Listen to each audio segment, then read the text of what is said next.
And good morning. It is a Would You Rather Wednesday edition of Glenn Clark Radio. I'm Glenn. He's Griffin. Carson's here. You can't see him because we haven't been able to fix the studio yet. It's a whole thing.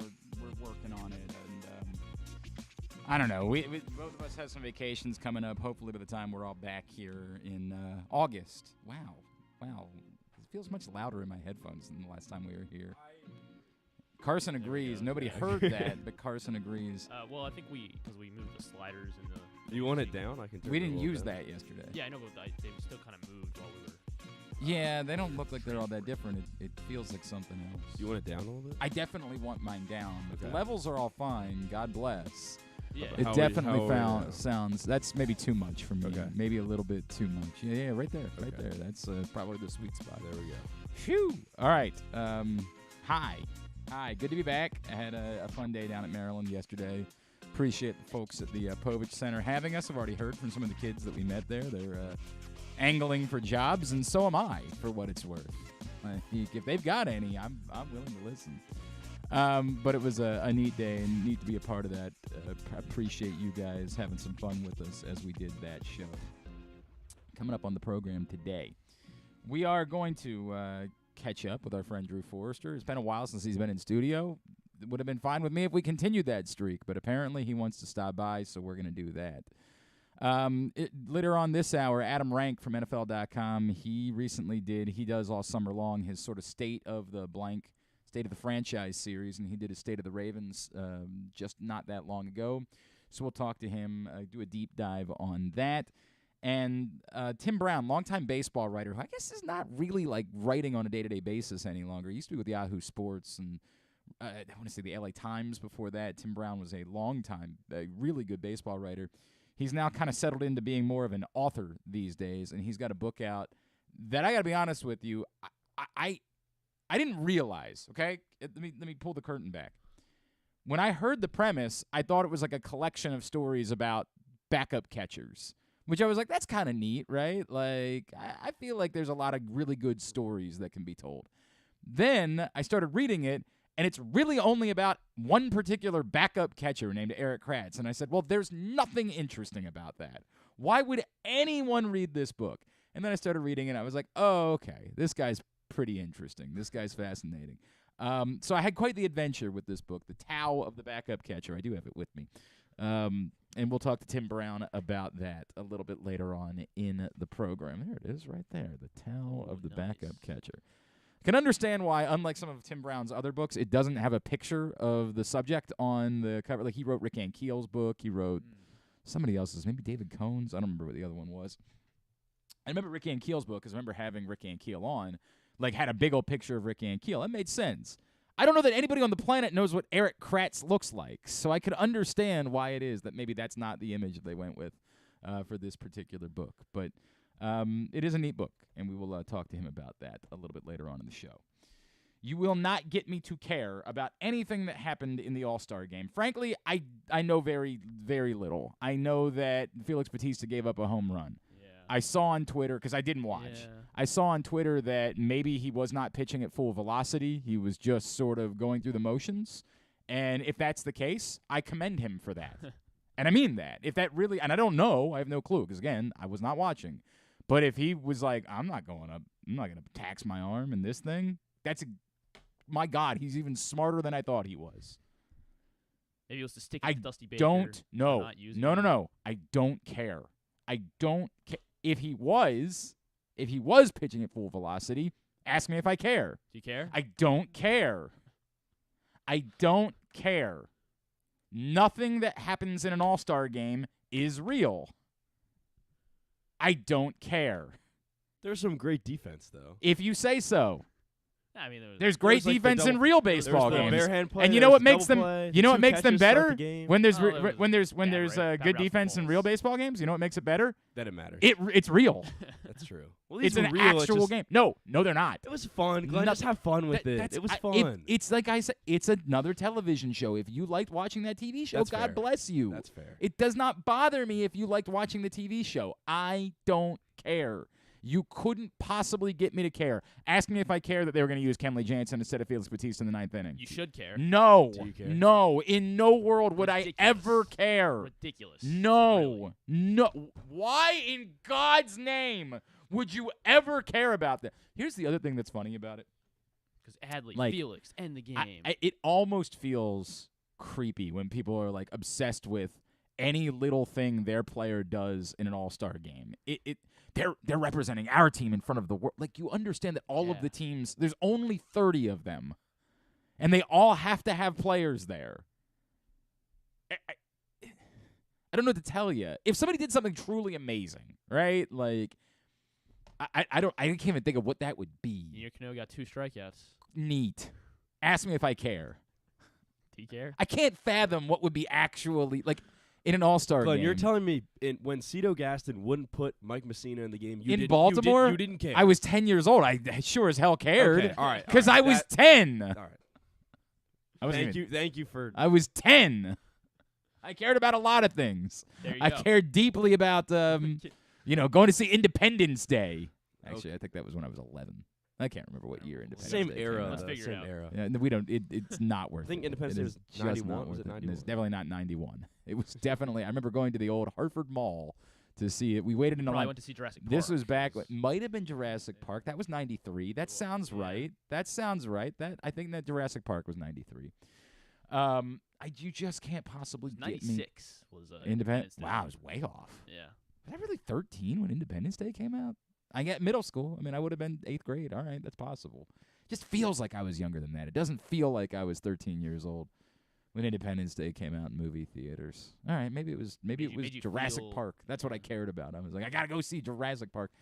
I just you can't. I'm sorry. God bless. It's a thing that occurred, and if you watched it, neat.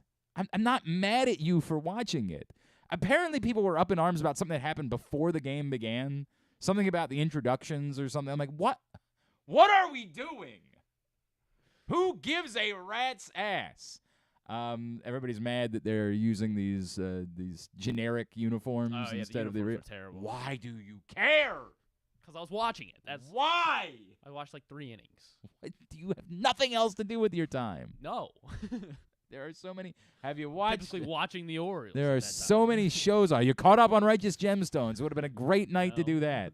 Tonight there's actually a soccer match on. I'm actually not happy about it because I thought it was going to be the second match because for whatever reason it's always the second match. And apparently tonight the U.S. is in the first match, which means it's smack dab at the same time that I'm on 105.7 The Fan. And that sucks. I was so prepared to finish the show at 9, go home for the 10 o'clock soccer match. And whatever time they list, by the way, the Gold Cup is Times are whatever time they say it's going to start, 45 to an hour. 100%. after. So that's the only good news is they have it listed at like 7:30, I think. So it might not start until 8:15.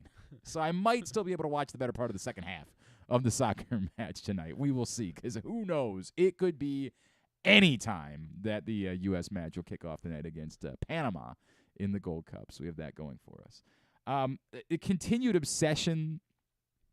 I saw some tweets from like Mariners reporters about Mariners fans that were cheering when Felix Bautista gave up a home run. The fragility on display. I did think about it a little bit. Like if you were a franchise that had Ken Griffey Jr., Ichiro, Randy Johnson, Edgar Martinez, Felix Hernandez, and nothing to show for it. Nothing. One really good regular season. That's the high watermark of what a Mariners fan has as far as a team accomplishment, is that they set a new record for wins in 2001. That's it. No actual accomplishment. If that, you can't even make the playoffs until last year. I mean, that was insane. If that's what you've dealt with, it's one thing if you've been really, like the Orioles when they were really bad, we just knew they were really bad, right? Like, there were no expectations. The Mariners had Hall of Famer and another Hall of Famer and another Hall of Famer and another Hall of Famer and did nothing. They won the most games in a season. I said that. Oh, okay. You should listen to the show. Sometimes do, it's I do. good. I swear. Sometimes. That doesn't count as anything. What? winning the most I games. I literally had Yeah, an I entire know. Okay. conversation about it. It's all right. I don't know what just happened here.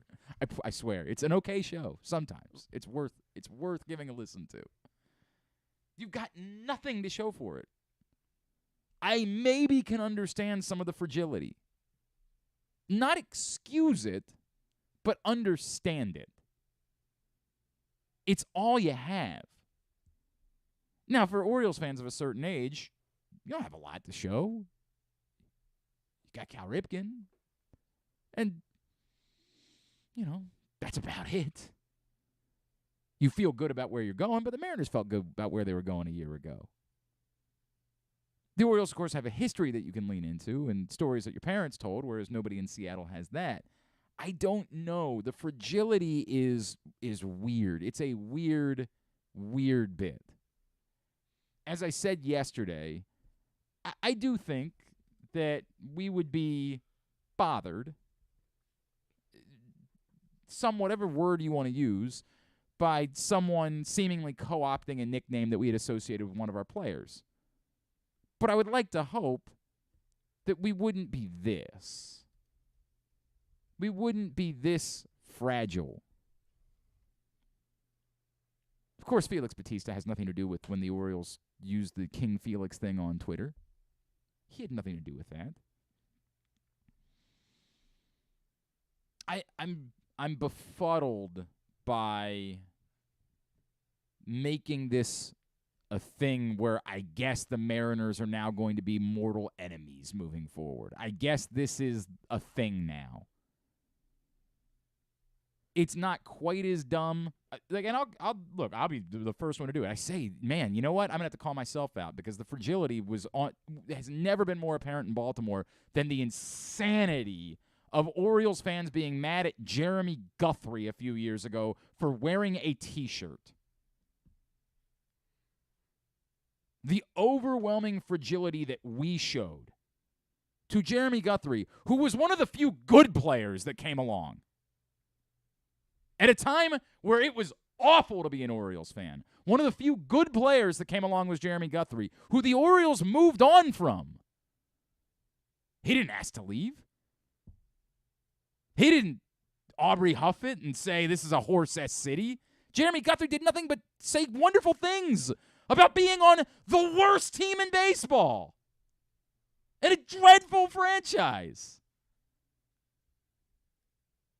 And the people in Kansas City made a cute T-shirt out of a popular rap lyric. These O's ain't royal. That doesn't mean anything. It just means this is one team and this is another. And we think our team is better, which unfortunately they were. Quite clearly, they swept the Orioles. It still hurts me to this day, but we can't. It's not like it was close. And yes, we all would have liked to have known what it would have been when if the Orioles had all of their players and nobody gotten hurt, nobody got suspended. I would have loved to have known how that would have played out. But it's not the case. They played. There was a sweep. Those O's weren't royal. No offense. And we showed our ass. That was nothing. He didn't say the O's are a bunch of hoes. He said these O's ain't royal, which is nothing more than they're not the team that I'm on. And we acted like utter and complete a-holes. Some of you still do. Some of you, when Jeremy Guthrie's name comes up on Twitter, still act like complete horses' asses. So you know what? I take it all back. I take it all back. We are just as fragile and pathetic as Mariners fans. Sorry. I was ready to call out Mariners fans, and I was reminded we are just as embarrassing. Because the Jeremy Guthrie reaction was one of the top 3 most embarrassing things that this fan base has ever done. Insanity. This fan base was right to treat Aubrey Huff the way that they did. This fan base was, frankly, right to treat Kevin Millar the way that they did. Playing for the Orioles and doing pump-up videos for the Red Sox while you're employed by the Orioles. Holy F. Jeremy Guthrie did nothing wrong at all. And by the way, also happens to be like one of the nicest human beings that's ever lived. We are just as embarrassing and just as pathetic as Mariners fans working themselves up into a frenzy over a tweet. Now, taking it out on Felix Bautista, it's a different one. No, you know what? That's exactly what we did to Jeremy Guthrie. God damn, every time I keep trying to talk myself into thinking that we were better, we're not. We're not. God. Thanks a lot, Orioles fans. I can't even defend us. God. I hate the fact that I have to deal with this. Yeah, I hate this. I hate this. I hate this. This is driving me crazy. If there's an argument for Orioles fans, I guess. There is none. Okay. There's no All right, argument all for right, Orioles that's fans. all. I will I'll sit never back. get over the way that Orioles fans treated Jeremy Guthrie. I'll never be over that. Over Still nothing. a totally out-of-pocket question to ask to Felix, though. From the reporter. That's a different conversation. Yeah. That guy's an embarrassment. Yeah. If That- we're just talking about that I already guy, handled that guy. That that's guy's bad. pathetic. But the idea that Mariners fans continue to be worked up about it and continue to tweet about it, or celebrating Felix Bautista giving up they've decided that Felix Bautista is their mortal enemy, that should be embarrassing. It should be something that I could call them out for and talk about their fragility. The problem is I have to remind myself they are no different than anybody else, including Orioles fans who are just as pathetic and just as embarrassing and just as fragile. I think that might just be all fans now. Nah, you know what? Everyone's You might be fragile. right about that. Everyone loves to talk a bunch of stuff when your But team wins, like, and then I your have team no loses, problem. and you're a I have midget. no problem with any of it when it's warranted. When it's warranted, I get it. I Sure. would stand by the way that Orioles fans treated Aubrey Huff to the day I die. Are you okay if they booed the Astros last night? Who? The Mariners fans? Yeah, like when They they were came booing out, Dusty, and yeah. they're booing, and then like in the draft, when the pick I was don't. made, they I were booing. don't. Like, are you okay with that? I don't care. This will never be me. I've said it a million times. I'll never be the guy. You'll never get me to care about the Astros thing. But at least I get it. Okay. At least I understand they're booing the concept of a team succeeding and cheating. Like, I Yeah. get it. It's like booing guys that were steroid users. I get it. Now, you never boo them when they played for your team. When they played for your team, love that guy. Love him. But I got the you get the concept. You're booing someone who cheated. That one to me doesn't show your fragility. That to me is kind of part of being a fan. I won't join you there. I've never been able to be worked up about the Astros thing because, again, I believe that just about everybody. By the way, Eric Kratz, one of the things he's known for is I think he called out the Rockies and said the Rockies were a team that was absolutely stealing signs. I am so convinced that sign stealing was throughout baseball. It's sort of like to me being worked up about being mad about a steroid user. They were all using steroids. I just assumed they were all using steroids in that era. Kind of, maybe, to some extent, still do. You can't get me to care, but I understand the concept. The concept is we're booing the fact that you cheated the game of baseball. Okay. You can't get me to be mad about that. That's a completely separate conversation than booing Felix Bautista because the team that he works for used a moniker on Twitter. That's sad. You're a sad person if that's what you're doing.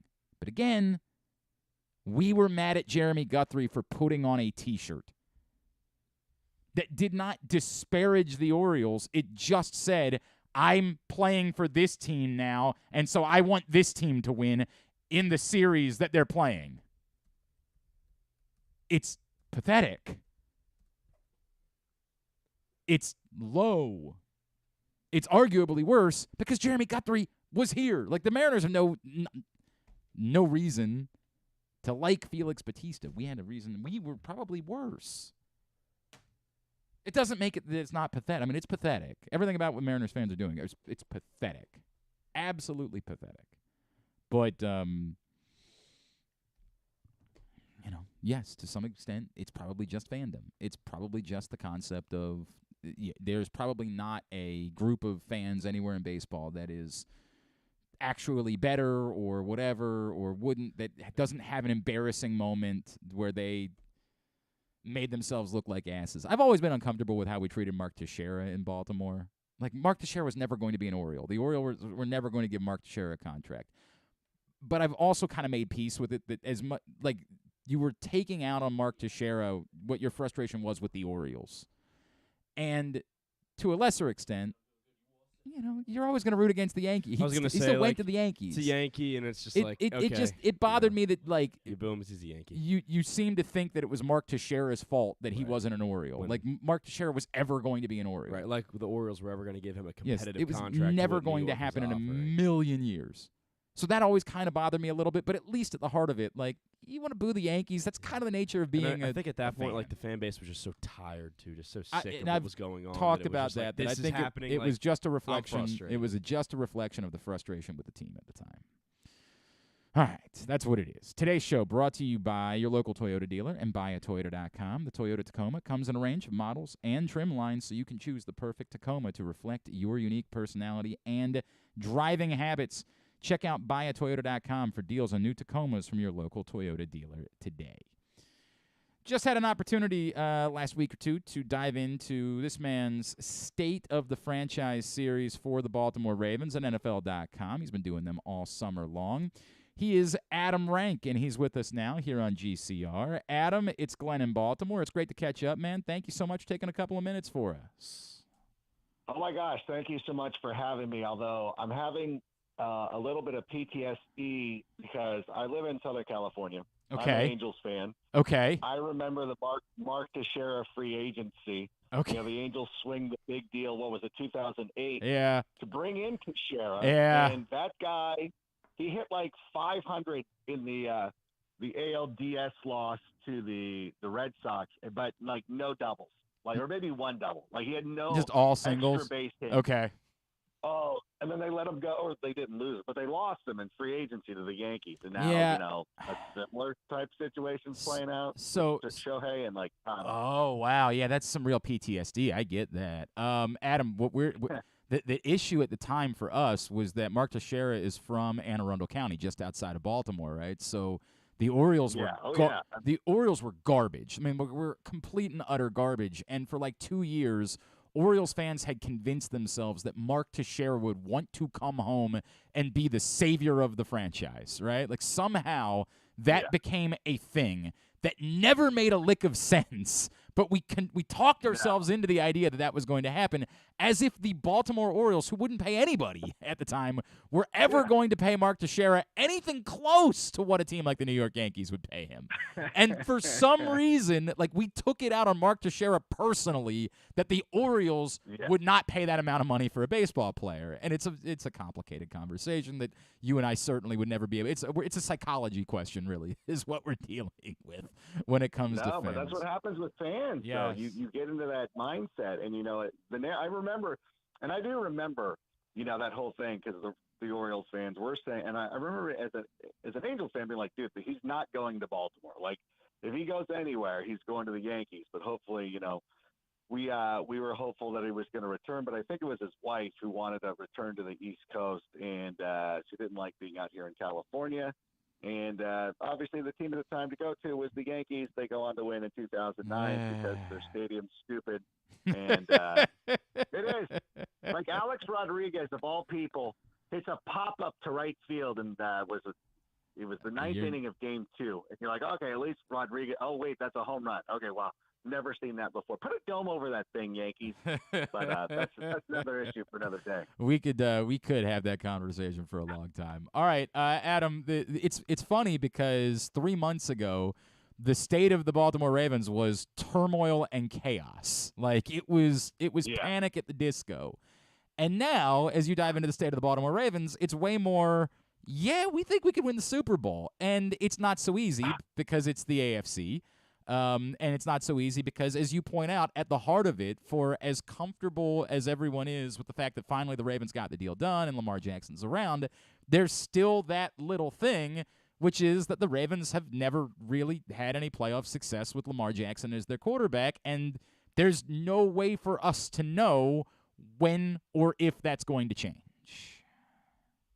Yeah, I think that's the big issue. But at its core, I think that people have kind of dismissed how successful the Ravens have been when Lamar Jackson is the quarterback. And it's easy to look over the last 2 seasons and be like, well, if he had not been injured, perhaps they could have made a run. And I think that's a really big thing.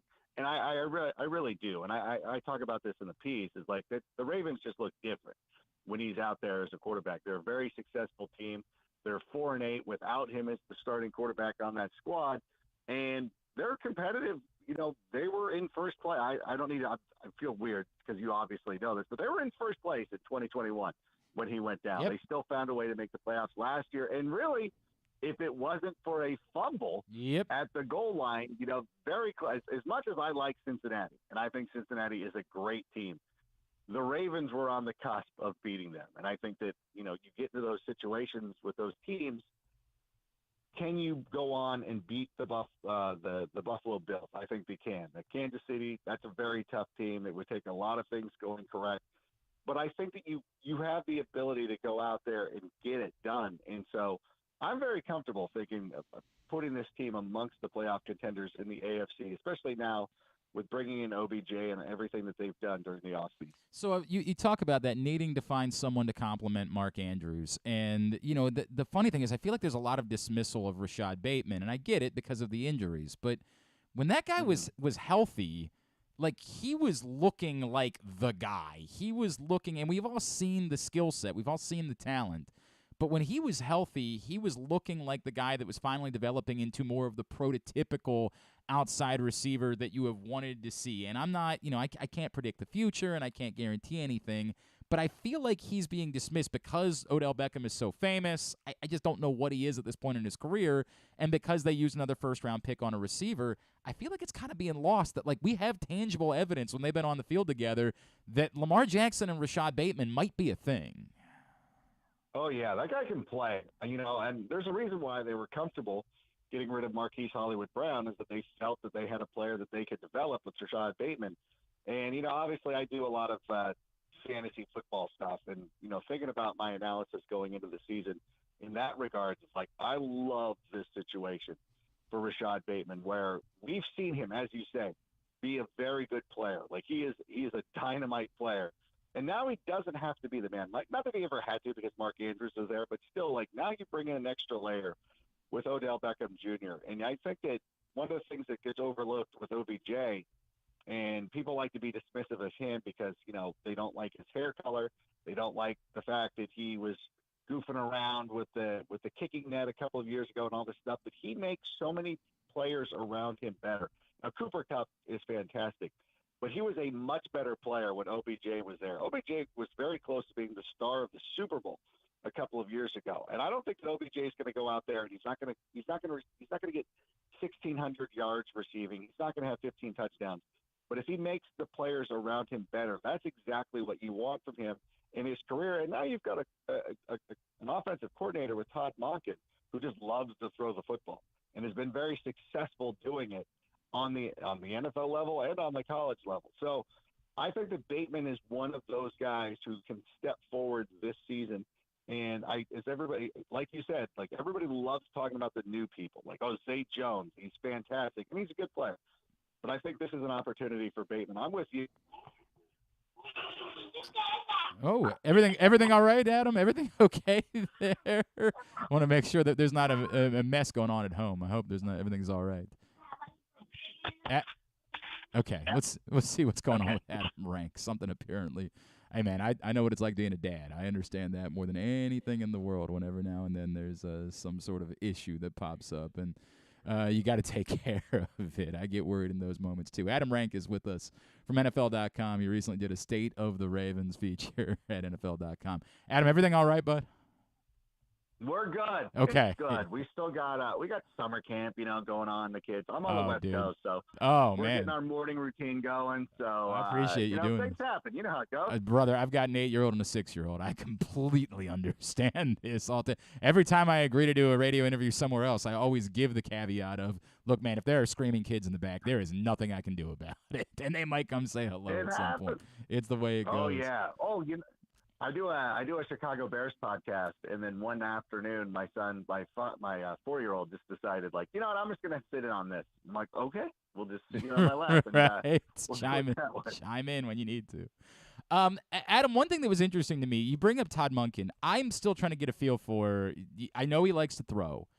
I also know that the Ravens, in their DNA, while I know it's not going to be a Greg Roman offense, that's abundantly clear. They're moving on from that. in their DNA, they have always been a franchise that wants to play cold weather football in Pittsburgh and Cincinnati and Cleveland in December and into January. And I don't think they're going to suddenly be a team that's not running the ball. One thing I do think that I'm interested in is, provided that J.K. Dobbins doesn't hold out or anything like that, is how they try to get him involved as a pass catcher, because it's just never happened. And he's got the skill set that you would think would work as a pass catcher, but he didn't really do it at Ohio State. He hasn't done it at all in the NFL. It feels like that's a Todd Monken staple, is throwing to running backs, that we could expect. But do you have a sense for exactly where that balance might be in a Todd Monken offense? Well, I think one of the things that you want is the threat of throwing the football. You want to be able to, I have this skill. I don't need to always use it. We know that Hugh Jackman can sing, but he doesn't need to sing in Wolverine. You know what I'm saying? He can do it. If you ever need Wolverine to bust out into song, he can do it. But at the same time, it's not completely necessary. And I think that's what the Ravens want, is just make people believe that they're enough of a threat to throw the football. And I think that we've seen that. I think, listen, Lamar Jackson once led the NFL in passing touchdowns. He can swing it. Let's not worry about that. I think that's just what they want, and I think that they got to find the balance. And I think that Todd Monken is savvy enough as a play caller to be like, look, I know where we're making our money. I know what we're doing here. But when they need to throw it, make no mistake, because I think that's the scariest thing, is when you have a football team that is so adept at running the football that can also throw it. I think that's the one thing that starts to scare people, because you can never get too comfortable. You can never really load the box and, you know what, all right, fine, we're going to dare Lamar Jackson to throw the football. And it's okay, we're just going to do that. So I think that we'll see a balance. And like you said, I think J.K. Dobbins is a great, skilled, all-around player. I would love to see him as a receiver out of the backfield. That's been one of the things that I've been thinking about, again, going back to the fantasy issue, is I hope he brings that wrinkle into his game. You bring up the pass defense, and I have concerns on both ends of it, right? Rocky Sin as your other cornerback right now is a little bit concerning to me, and the utter lack of depth at cornerback is wild and very unlike the Ravens. And I think a lot of us are still assuming they'll probably bring in another veteran or two before, but time's running out, and the guys that are out there aren't that great of options. But the other edge, the edge rush, it feels like they are putting an awful lot of faith in David Ojabo to step up after playing all of 2 games a year ago and be ready to be the guy that so many people thought was going to be a first-round pick last year. On both ends, there's just a lot of shakiness there for a Baltimore Ravens franchise that has prided itself on defense over the years. These are the 2 most important parts of a defense, and I am very nervous about both. I really do believe that they'll get the pass rush there. I think that I've seen enough to be okay, they'll be competent to it. And, when Roquan Smith arrived, the pass defense got a lot better. They were giving up an average of 260-plus yards per game. That dropped all the way down to just above 200. So I think that we've seen it, okay, well, now they're playing a little bit of better defense, that you got to get to the quarterback. And when you have a cornerback, if cornerback is the weak part of your team, you do want to get to the quarterback. I think you could look at some teams that are the reverse, where you have good cornerback play. And if you can't get to the quarterback and you give a quarterback an opportunity to pick apart an NFL defense, I don't care who the guys are back there. It is just that's not the way to go. Yep. That's not what you want. You want to get in the quarterback space, make them uncomfortable, make them throw the football, and that's the way that you handle it. And I think the Ravens are going to be able to do that. I hope you're right about that. I really hope you're right about it. There is a leap of faith in it. Yes. I mean, that is one of the things. When you're going through this, you're I hope. We're talking best case scenario for every team. There's things that could go wrong with any team.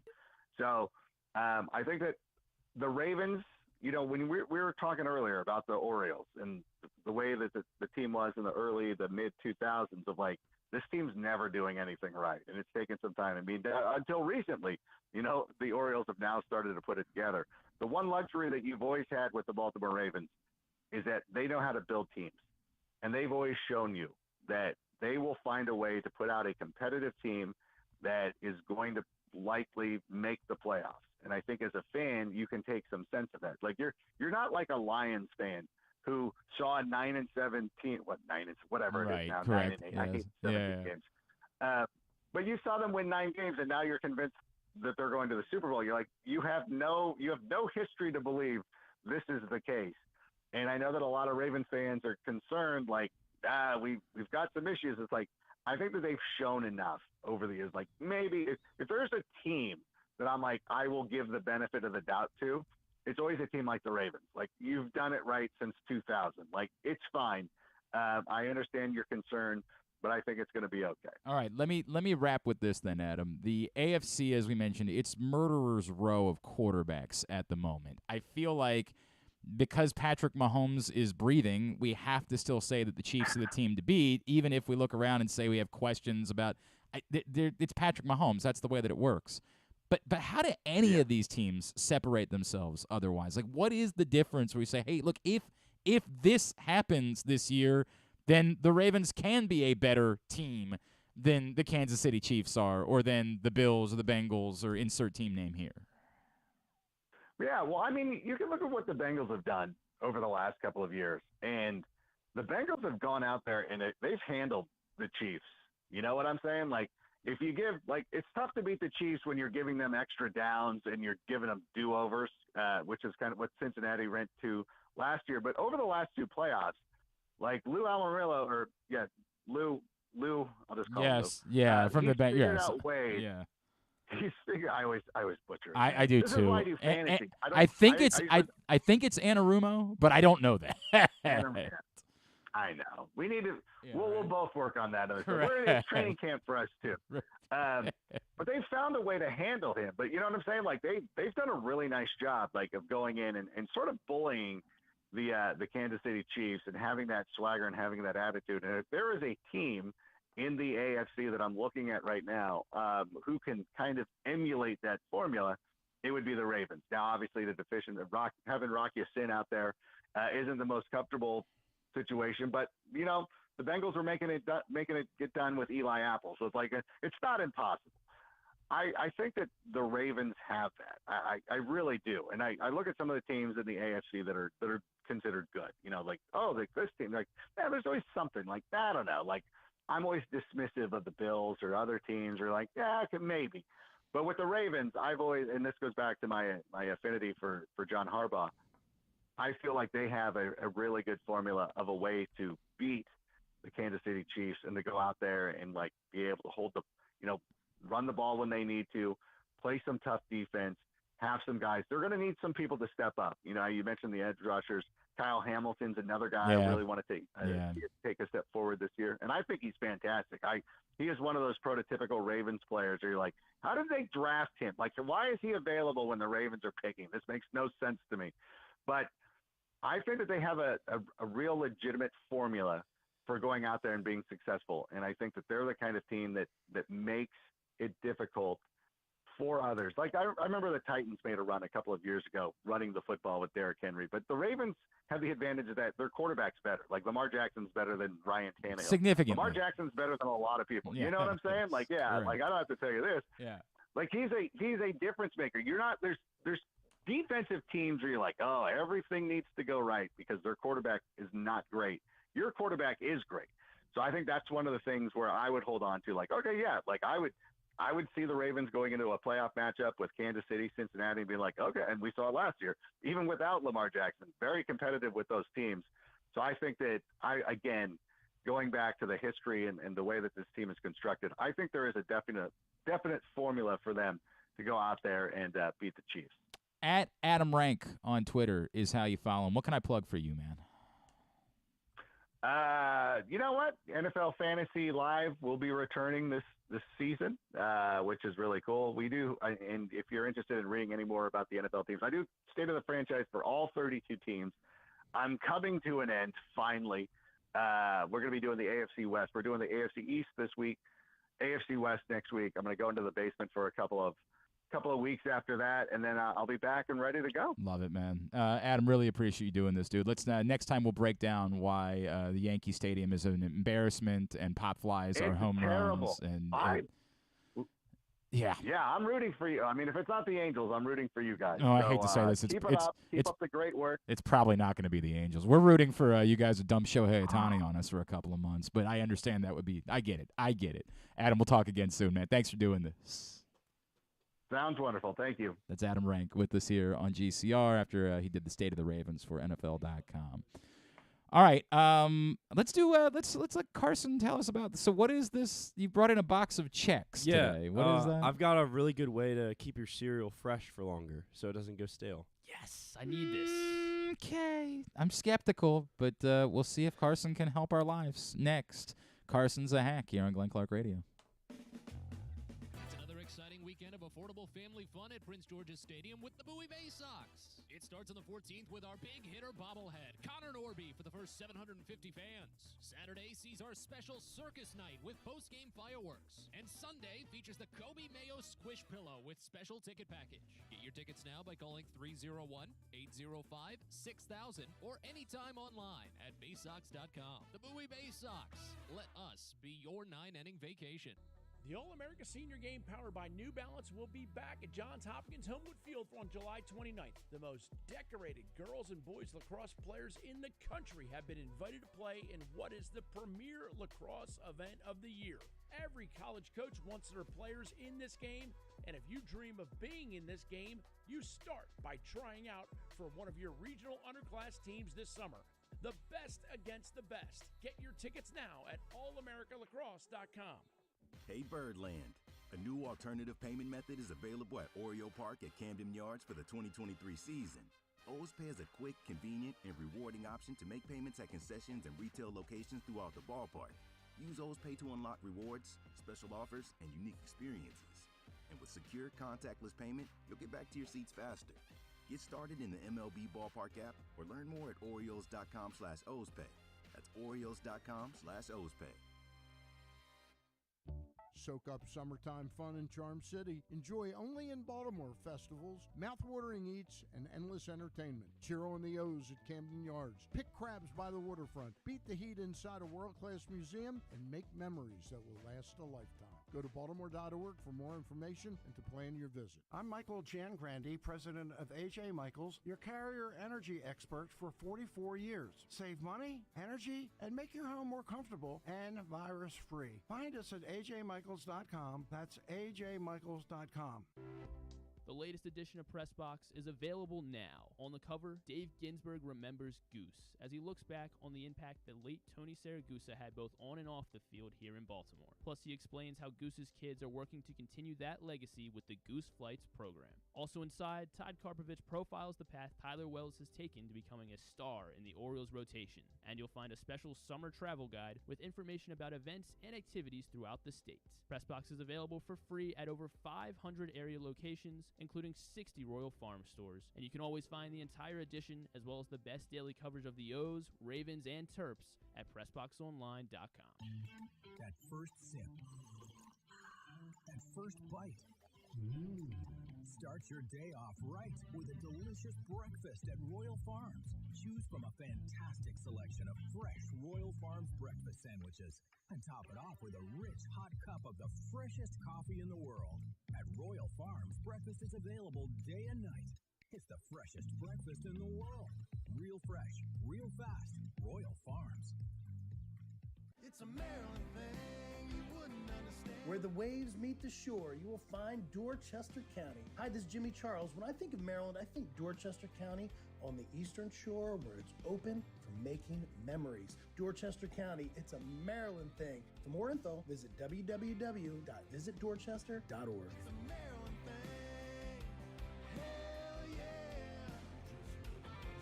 It's a Maryland thing. Hell yeah. If you miss anything on the show, don't forget that you can watch full episodes at youtube.com/pressboxonline, and you can download podcasts on Apple, iTunes, Amazon, and Grindr. Wait, did I say Grindr? I don't think that you would find it on Grindr. Not that I know it's on Grindr or anything, I swear. On second thought, you know what? I don't care what you think. Here's Glenn. All right, back in here on GCR as we continue along on a Would You Rather Wednesday scenario of the program. What did I say? Would You Rather Wednesday scenario? I think it was a new edition one. Is what There I we meant to go. say. Would You Rather Wednesday edition of the program. The scenarios are up at Glenn Clark Radio on Twitter. Facebook.com/Glenn Clark Radio for you to get your responses in. Somebody will win a T-shirt of their choice from Birdland Sports. All right, we're doing it a little bit earlier this week because Drew's coming in here in a few minutes, and I think everybody will just tune out then. So Carson's a Hack. Carson's a Hack is brought to you this week by PressBoxOnline.com/offers. Right now, get over to PressBoxOnline.com/offers for the best sign-up bonuses and promos from the 7 legal online sports books here in Maryland. Offers like $150 in bonus bets from DraftKings after you place your first $10 bet, or up to $1,250 in bonus bets from Caesars. Time is limited to get the best offers from all of the sports books. Go to PressBoxOnline.com/offers and sign up today. So you didn't take my advice. I tried to find. So, all right, for those which who don't I know, thought was world-changing. Glenn sent me a really nice video. You know what? Don't give it away. Okay. Don't give it away. I am demanding. I'll do my best to find that it. one. Actually changes lives because everyone that I've seen see it says no effing way. Like it's something that's been part of our lives forever that we've never known about. So I need you to. There is a Pez-related life hack that I really was hoping that you would deal with. Yeah, it was cool. I tried. It would have been cool to do on the show. They didn't sell Pez dispensers. What do you mean they don't sell Pez? They're Pez's. My kids have like 100 of them. Maybe you mentioned to me, hey, I couldn't find one. Do you have one? Got about 1,000 of them at home. God, Carson. Well, today we got checks. It's not nearly as exciting. Yeah, before that. Also, He's a hack, man. oh, thank you. I don't. He's hacking life. It's Carson is a hack. I don't know how we do it, but the other one that I saw that was going around this week was using beer to improve your tan. Like you mix beer with sunscreen, or you use beer in place of sunscreen, or Carson something can try like that that. one for sure. Yeah. I just don't know how we would do it little, during the show. sounds I don't a know how little- that would a work. little Like sticky. we would basically send him out there. Once we get the third camera fixed, we would then open that, stick the camera out there on Carson, sitting out with in the cucumbers sun, over my eyes, and seeing if you know what I would really like for you to do this. I'll come in tomorrow and do it if you want. No, because we don't have the third camera thing. We won't have the third okay, camera. well, I'll come in to do it. It's fine. After I get back from the beach in 2 That's weeks. no I'm problem. gone 2 weeks from now. Griffin's going to, I don't know, Timbuktu or something next week. Then I'll 2 come weeks in- from now, we'll try the tanning with the beer. Apparently, John Proctor and I are going to Dewey Beach know at what the we'll exact do? same, or Bethany Beach, sorry, at the exact same time. We just found that out. I'll go halfway Bethany down my. Bros. I'll go halfway down my chest, and I'll do one side no beer and one side beer, and we'll see which side gets All right, tanner. but find out the details on the hack. Like, Okay. look up exactly what the rules are. Sounds but I good. saw that one going around this week, and I would love to just put a camera. You just sit out there as like strangers walk by. Like, what is this guy doing? Just laid out. It would make tanning. me so happy if we did that. I am all in. All right, what is this thing? All right, so cereal, like sometimes the box gets messed up, like this one right here, and it stays open, and the cereal goes stale after just a short period of time. So this is just a really simple one. It's a nice way to fold your cereal boxes and make them airtight. That way, not as much air can get in, and your cereal will stay fresh. But how do you prove this? I mean, this is how I keep my cereal, and This is just sort of objective. It stayed fresher for much But longer. how do I know that? Like, the idea is that you come in here and you prove the hack If to you me. go home and Right, but that's the point of the segment right, is that you but- prove the hack, but- Carson. There's no way to prove this. well, it keeps it fresh. You're just saying that. I can say anything I want. I mean, I can say that if I dump it in my, dresser drawer, it'll keep it fresher. But everyone knows that's not true. I don't know that this is true. It's absolutely. You don't trust me? We've known Carson, each other for Carson. so long. No. For You're so long. deflecting now. So you know this isn't the point of the segment. You understand. But I'm showing you a hack. This is a good hack. But I don't know if it works. It The point of absolutely the works. segment is, Carson, you're just telling me that.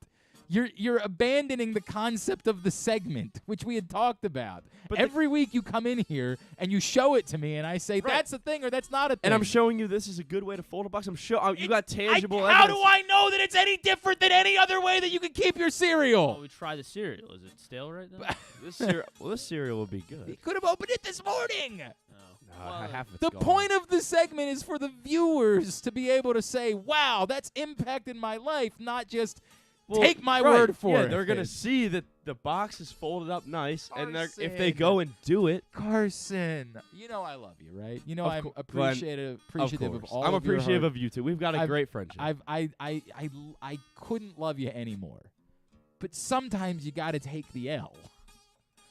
This one, can't- I'll die on this hill. You This can is- die on the Glenn, hill, but I you concede- can't. Glenn, it's not, I Carson, take Carson, L's. Stop, I stop, do. stop, stop, stop. I'm dying on stop, this hill. Stop. it's not really about whether or not it works. It's about whether or not you can prove it to me, which you can't do.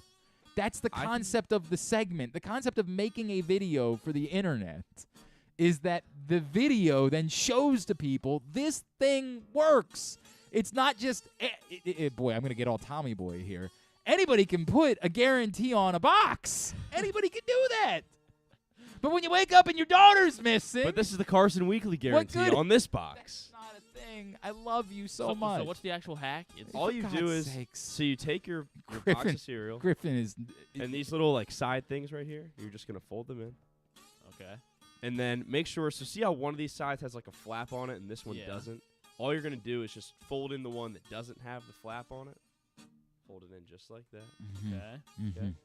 And then there's going to be a little gap now in the corner. And you're going to take these ends here. You're going to fold them in like that. So now it's tight triangle type shape.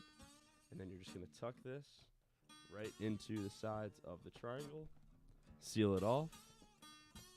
And now this is nice and neat, and that'll keep your cereal much fresher. This is an important question. John Proctor is going to offer you the opportunity to prove that this works. How long are you willing to leave that box just like that in this studio and then come back and eat that cereal? Considering that I've had this cereal for probably 2 weeks already. Carson, there's got to be a payoff here.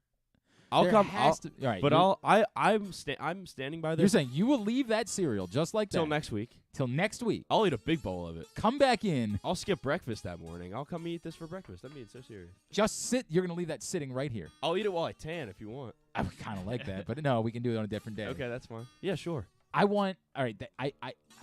That'll give you the opportunity. It'll be sort of a redemption arc for Carson. We had to give you. That it works. We had to give you a redemption arc a couple weeks ago. Because of the struggles. Did we? Yeah, the beer. We had a whole. We had to give you a yeah. redemption arc. That was a 24. That was a 24-hour. This is a week long. The idea is that we can show right there, like I so desperately wanted the pineapple one to work, not because I wanted thought it to work so bad. I didn't think it was a great life hack as much as it was just I wanted to have the evidence to show that it did work. This one, you're going to have to do that. But also, I'd really like it if you would do a real, would you come back in tomorrow with a real hack? Could you find a Pez dispenser so we can try the real thing? I can come in with a real I definitely have one, so I can. What? A Pez dispenser? Okay. You have candy? You have everything? We need a Pez dispenser. We need. I'll make sure. We need an unopened. We need an unopened thing and a Pez dispenser.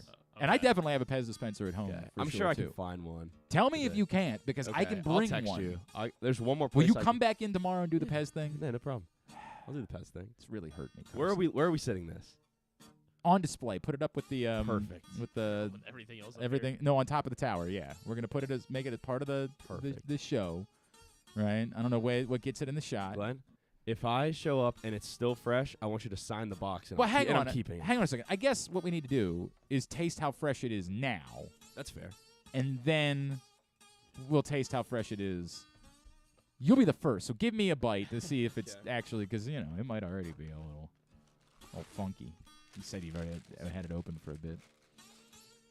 Just go ahead. I don't care. Pretty good cereal, by the way. What is it? Cinnamon Chex? Yeah, Cinnamon Chex. Cinnamon not bad. Chex. Griff? Yeah.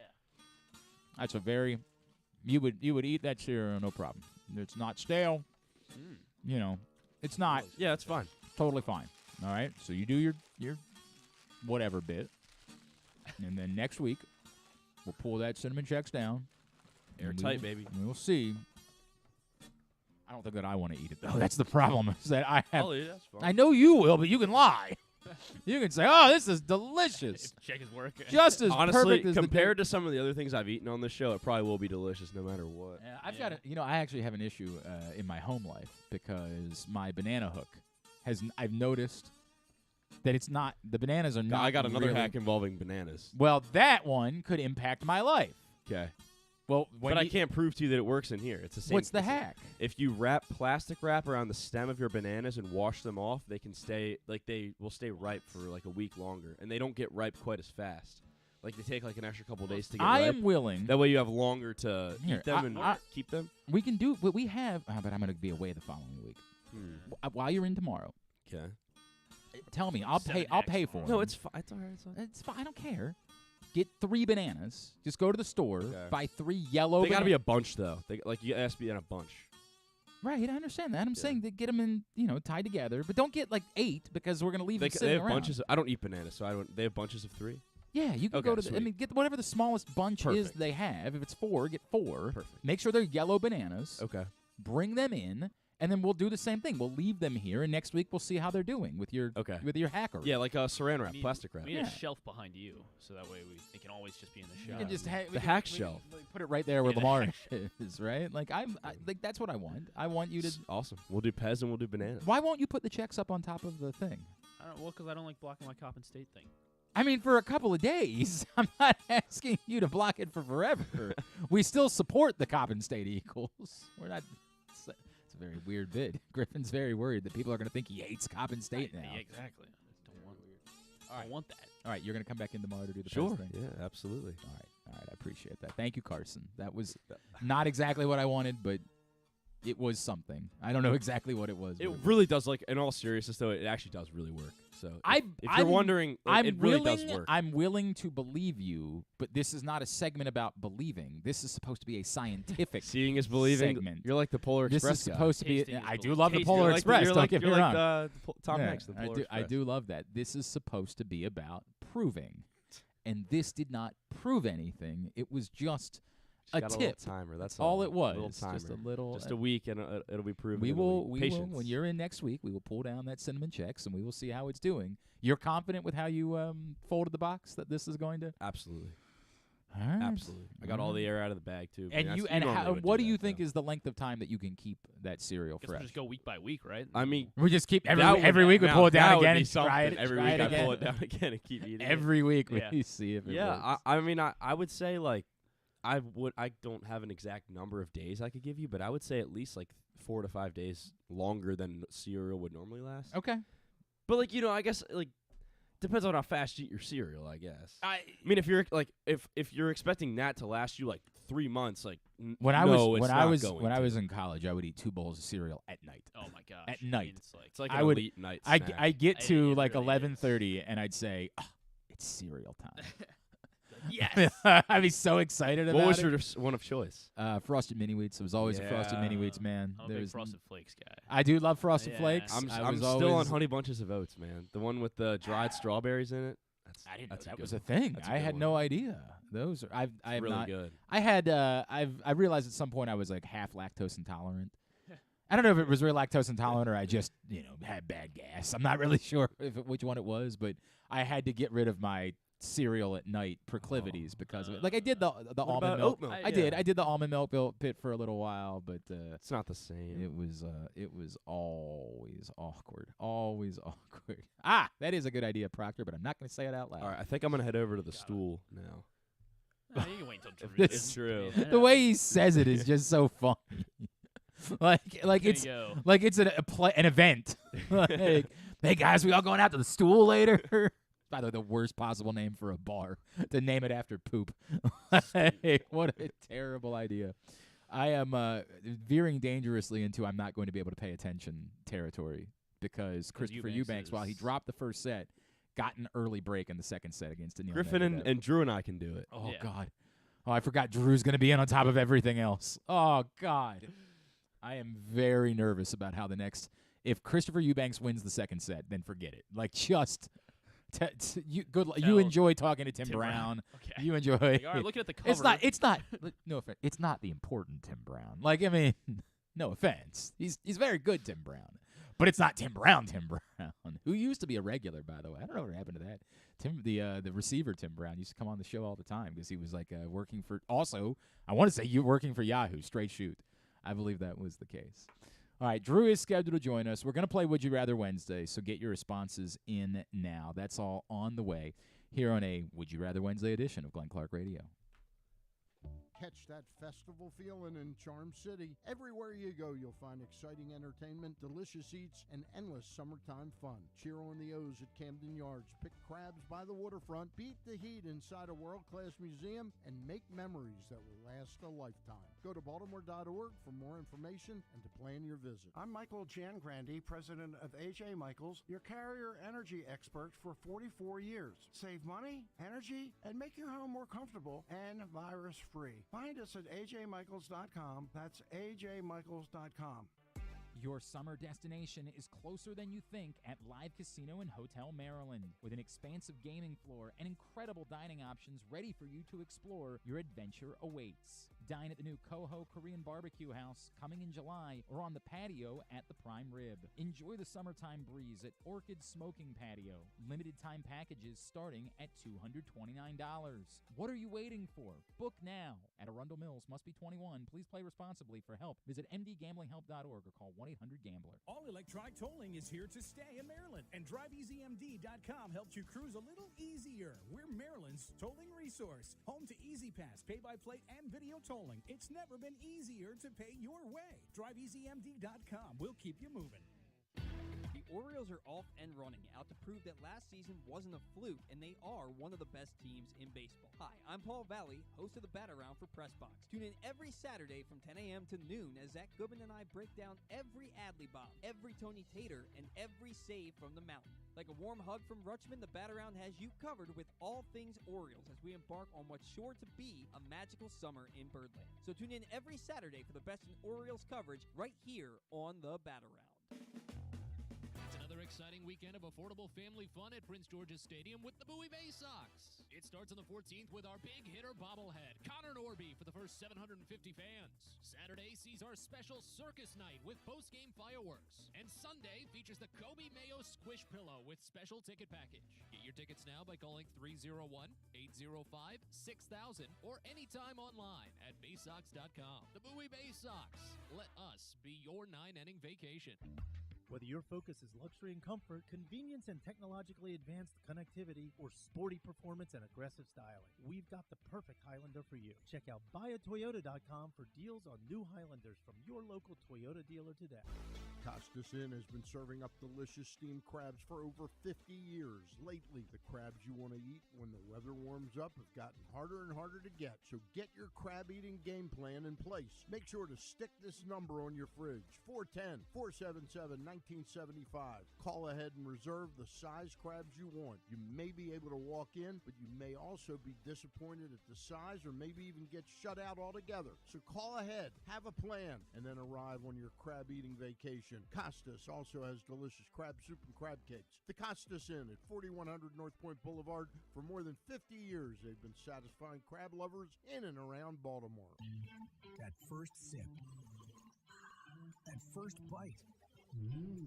Start your day off right with a delicious breakfast at Royal Farms. Choose from a fantastic selection of fresh Royal Farms breakfast sandwiches and top it off with a rich hot cup of the freshest coffee in the world.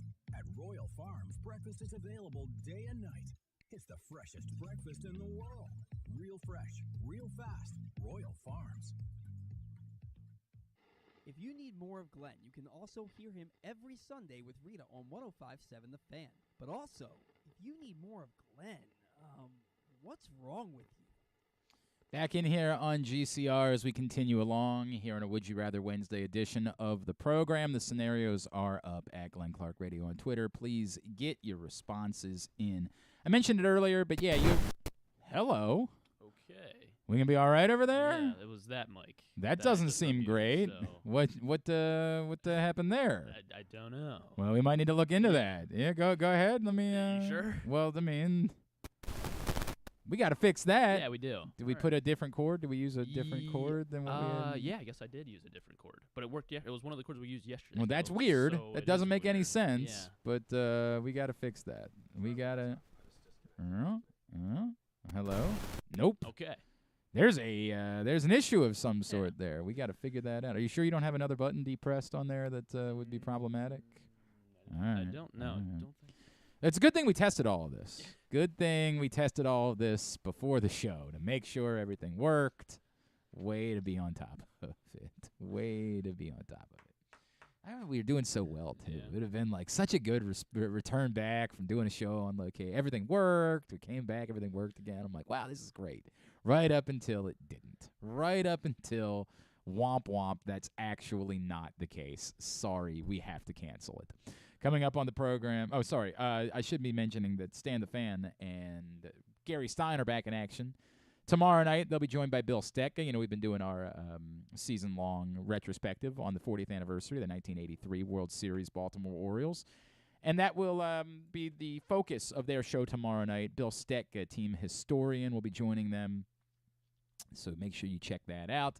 Facebook.com/PressBoxSports. If you miss it live, you can see it YouTube.com/PressBoxOnline or PressBoxOnline.com/video.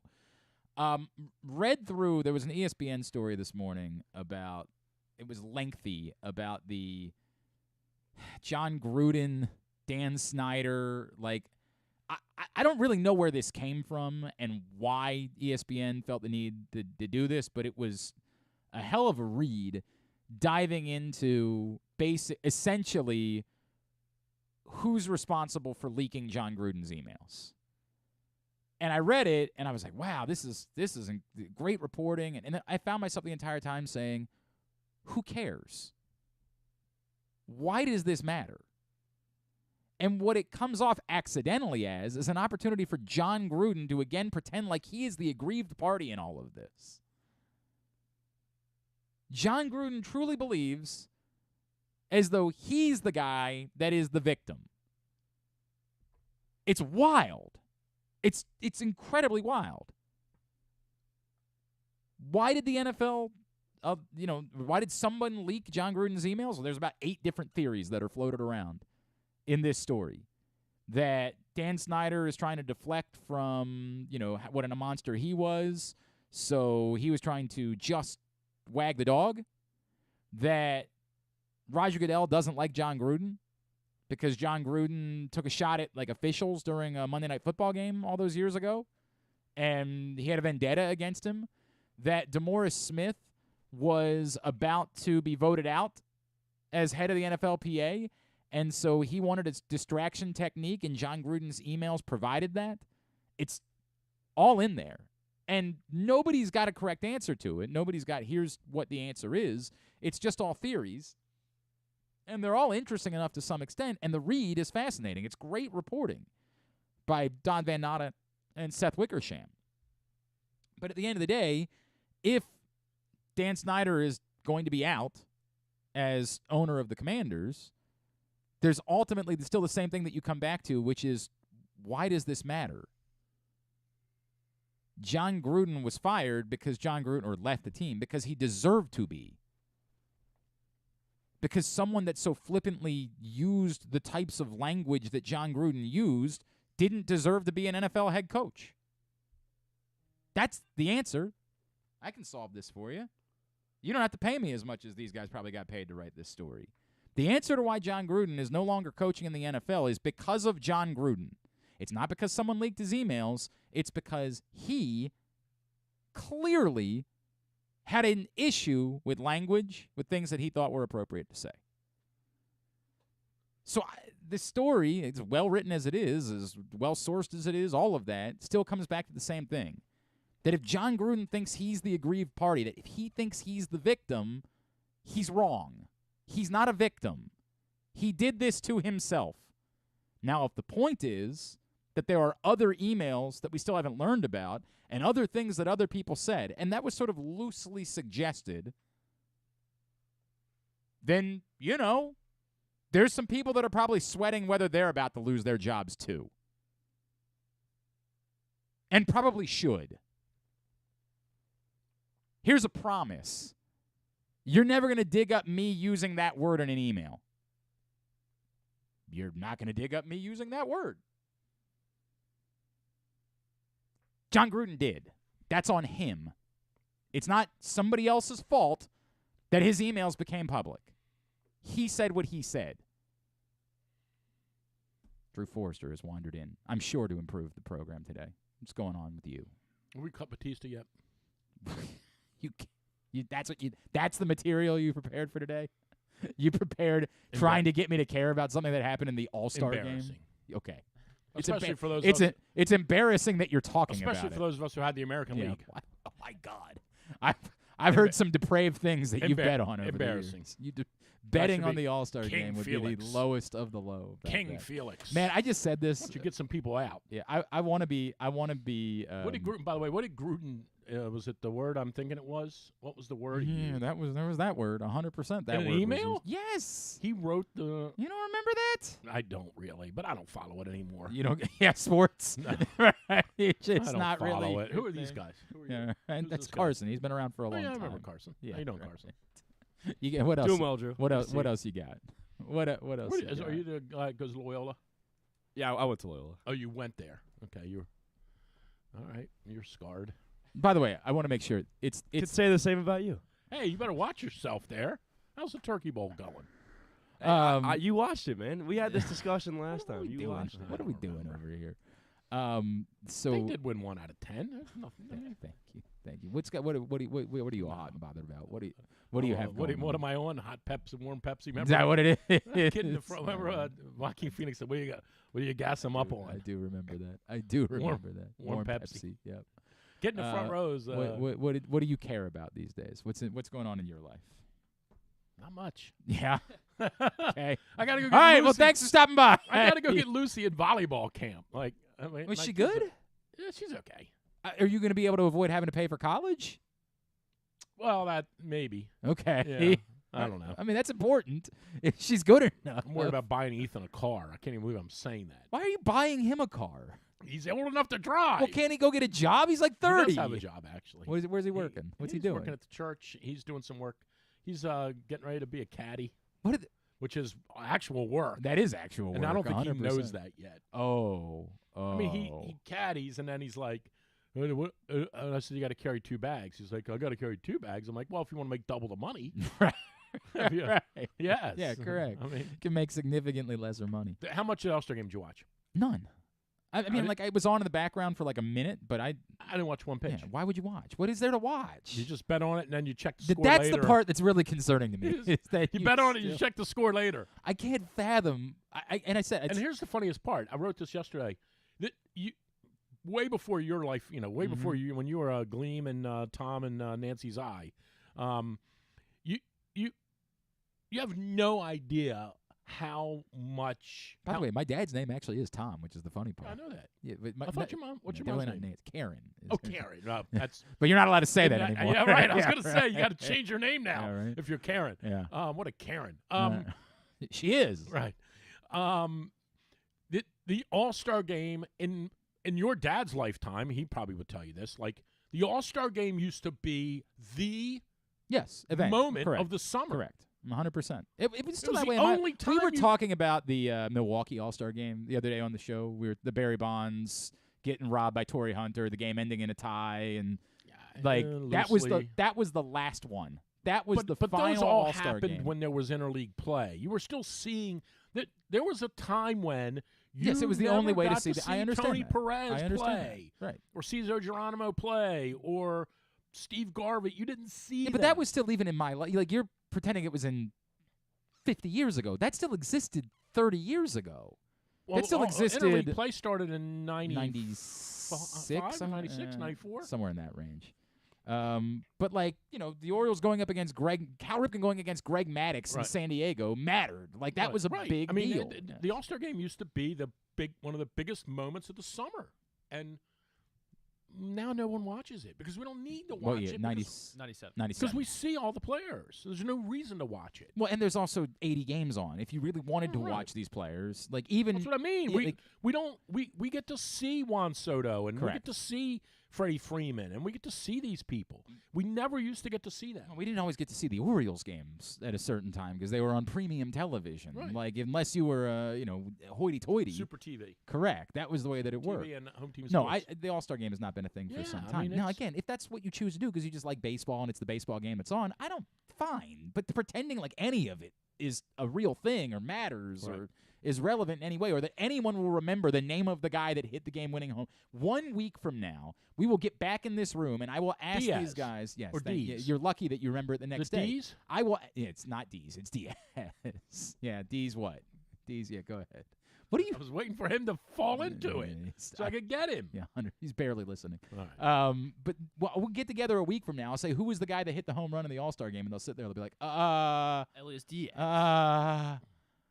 he plays for the Rockies. Like, they'll sit there, and they might be able to work through I know it. what you hit it maybe. off of. Correct. Well, yeah, you remember that. Loser. But who cares? You couldn't tell me anything about last year's All-Star game.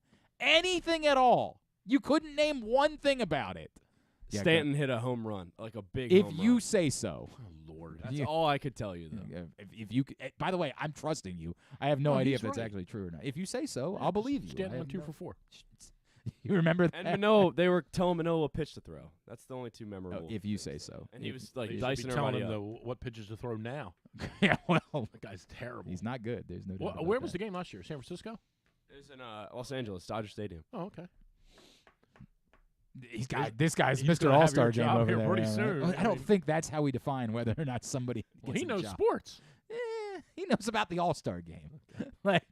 The sports part is the part that I'm worried about. Glenn, we did the Cubs. That was big stuff last What's week. that? The Cubs All-Star team, the 08 Cubs All-Star. Oh God, and we remembered. We who nailed they it were. though. We Well, nailed it. I did not.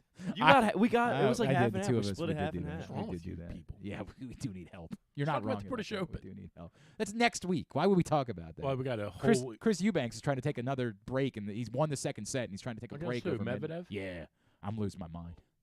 Who's the number 1 seed? Alcaraz? Alcaraz is the number 1 seed, but Djokovic is going to win. Well, It's not. of course he's going to win. It's Fixed. Wimbledon. I don't think it's that it's fixed. I don't think that's what it is. I think he's just better than everybody else. Yes, I'm starting to think it's fixed. Did you see the bottle he was drinking out of at Okay. the French Open? Yeah. They made the special bottle for him. They've done What that was for a in long that? time. What's in any of these guys' special bottles? Guys are all on the juice. All of them. Every one of them. Well, then it's all level, and Everyone. we're all That's good. right. Nobody's cheating because they're all cheating. What do you make of Mariners fans losing their mind? Let me separate from. Hang on. I'll punch Separate from the guy. The guy's an embarrassment, right? The guy is an utter embarrassment. For giving up a home run last night? No, not that guy. Oh. The guy, the radio host guy. Right. That guy's embarrassing. There's no way around it. It's funny you bring this up because I thought about this. I thought about you. Well, you were the first one I thought of when I thought about this. All right. But not sure where you're going with this. No. Well, let me say this. I set this up by talking about an embarrassment. No, Drew's like, let me, and I thought of you. No, I did, but let me clarify it. There was a time when you and I got upset that the Steelers did we have every right to be upset volleyball about that. game in Hartford County. Charity basketball game. Charity basketball We had game. every right to be. We got a week's worth of content out of it. We had every right to be upset about it. And as I thought about this guy in Seattle the other day, it dawned on me, you and I weren't that far removed from those kind of hijinks. It wasn't that. We weren't chasing the guy who has nothing to do with it around the field. But that's true. We weren't doing that. Right. We were calling out the people in Hartford County. Right. Who brought in the Pittsburgh Steelers? That's what To we Hartford were doing. County, by To the way. Hartford County. They didn't bring him to it's not out to Western Maryland. They brought him right up here 25 miles away. 100%. Hartford County is where they and brought reveled in it. 100. Oh, they were so excited and they were so mad at us. God, they were mad at us. The principal called. We ended up putting the county executive on. We got a week's worth of content. Channel 2 came over, did a whole thing with called. it. We got a week's worth of content. The principal called the show and said, Well, we needed that because it might have been All-Star Week where there was nothing to talk speak about. to you guys on the air. I'm like, you can call us on the. Glenn comes in. He's like, the principal's on the phone. I said, tell the principal she's going to get her feelings hurt, but let her call in. Let her chime in. The principal called. But anyway, yes. So I don't even know what to say. Like, they're mad because some nickname of a player. The team tweeted out. Right, the Orioles. After the Orioles beat the real Mariners, the real King there's Felix. a new King Felix. It's nothing. It's the biggest nothing burger there is. Now let me ask you this way: if you found out today, but you better not call somebody the human vacuum cleaner. That's where Or I'm I'll punch you because right in I'm the trying to face. have a legitimate conversation about Right. it. If for whatever reason Josh Jung played 3 years worth of every game. Right, which is Griffin did the math, and it was brilliant math that he did change his yesterday. last name to Junk? Why wouldn't he? That's a great question. Because If you he know played, what could come what from was the that, math right? on that? Yeah, thank you. Hang on a second. Now Drew's in it. Let him have his moment here. You know, Let him have his moment. Let him have his moment because we got a guest coming up in a few minutes. Did you tell him that we got a guest coming on? I'm just thinking. Go ahead. I'm Go thinking ahead. of all Get the them all out. headlines. Yeah, go ahead. Go ahead. I'm just thinking of all the yeah, headlines. right. That's all. If he throws it makes a throw that sails over the first baseman's head, you would call it junk mail, for example. Okay. Yeah, right. I was thinking more like, how about that junk? Okay, all right. The Brewers have a thought you had pitcher better. named. No. I thought you had. I thought you had better. I thought you had better material How about prepared. that? I thought you. How about that junk? Yeah. No. All right. Anyway. Let me check. So just out here checking out. I believe it's pronounced Young is the way he pronounces it. Josh Young. Did I say Jung? Yeah. I think I've done that a few times already. well, by the who way. cares? I know. I know it's Young. So anyway. Yeah. But if Josh Young were to play 3 years with the consecutive games, and all of a sudden in Dallas, everybody said he's the Iron Man, how would you feel about it? I would Honestly. say you people are stupid. Correct. Correct. You're- I would. You're stupid. We would. He's, we he's, would he's be only got to bothered play by it. 2,400 more games. We would be bothered by it. Now, what makes it embarrassing out there is that we're not doing that here. None of us were sitting around calling the guy King Felix. The guy has a nickname. Like, they already had one. Yeah, after last night, it's loser. Very rare. How much did you bet on the All-Star game? Too much. And also, do you know 1-800-GAMBLER is available for you? With I was resources? going to call it, but it's You're 7 not- to 1 that you don't call before noon. So I'm going to leave it until a little after noon, then I'm going to call. Well, I thought you just weren't a quitter. I thought that was your. That's what they say, right? You're not a quitter. Yep. I go to Um, therapy, but I'm not a quitter. Correct. Or rehab, and I'm not I've a heard quitter. that. All right, about so you. anyway, go ahead. So the point Let me is, see this book. Okay, you can look at that book. The point is that This should be good. Life of the backup catcher. I come to your house. Why and- not just do like Shut the up. ice cream Do I come to delivery your house and chew gum? I love it. So go ahead. What are we Stay doing on here? topic, would you? Yeah. I'll do my best. Stay on They topic. let us do a radio show together for Stay 3 on hours. They said, come over here. I haven't got a call back yet. Yeah, it's interesting how that's worked out. I haven't had a. I'll be on usually tonight. Chuck sends a text after my Yeah. golf show. Anybody Yeah. does this with you, like, "Hey, good show today." We don't get Hey, those texts. I didn't get that on Yeah, last we Tuesday. don't get those. I'll be on tonight. Right. So anyway, let me go back for a second. Let me peel this all back. The point that I think we were trying to make is that I do think that we'd be bothered by it. But yes, it's embarrassing for the folks in Seattle because no one here is calling Felix Bautista King Felix. And now because they're making a big deal about it, more Orioles fans are going to want to just to rub them the wrong way. And I started today's show saying this is so embarrassing and they're so fragile and they're so pathetic. And But then then he gives up the homer last night. I don't care about that. No, but then, that's right. up their alley I now, know. right? Oh, and no, they were excited about it. Thought he was a king. But as I'm ready to take Mariners fans to task, and then I remember, oh right, we were even more embarrassing than that in how we treated Jeremy Guthrie because he wore an innocuous T-shirt that celebrated the team that he was on. We're all just this bad. Every Right. single one of us is this Well, fragile. you are. I'm not. Oh, I didn't do it. I didn't do it Most to of you Jeremy guys Guthrie. are. I thought it was embarrassing then, the way that we treated Jeremy Guthrie. I'm like, he's on the team. Like, that's the team that he's on. The Orioles got rid of him. They didn't want him What anymore. did it say? These O's ain't so royal. Ain't royal. These O's ain't royal, which was a play on a rap lyric at the time Right. that just meant, I think the team that I'm on is better than the team that we're playing against. Which I'm supposed to think. Because I'm on the team. It's the most innocuous shirt that's ever existed in the history of humanity, and Orioles fans acted like he was Aubrey Huff. Treated him like he had trashed Baltimore. Right. The guy always said nice things about Baltimore, despite being on part of the worst franchise in all of professional sports. Right. And Orioles fans embarrassed themselves trashing Jeremy Guthrie. We're all this fragile. Every single one of us as a fan is exactly as fragile as Mariners fans are right Did now. you see what your boy Paul did last night? No. Who's my boy Paul, first of all? Valley.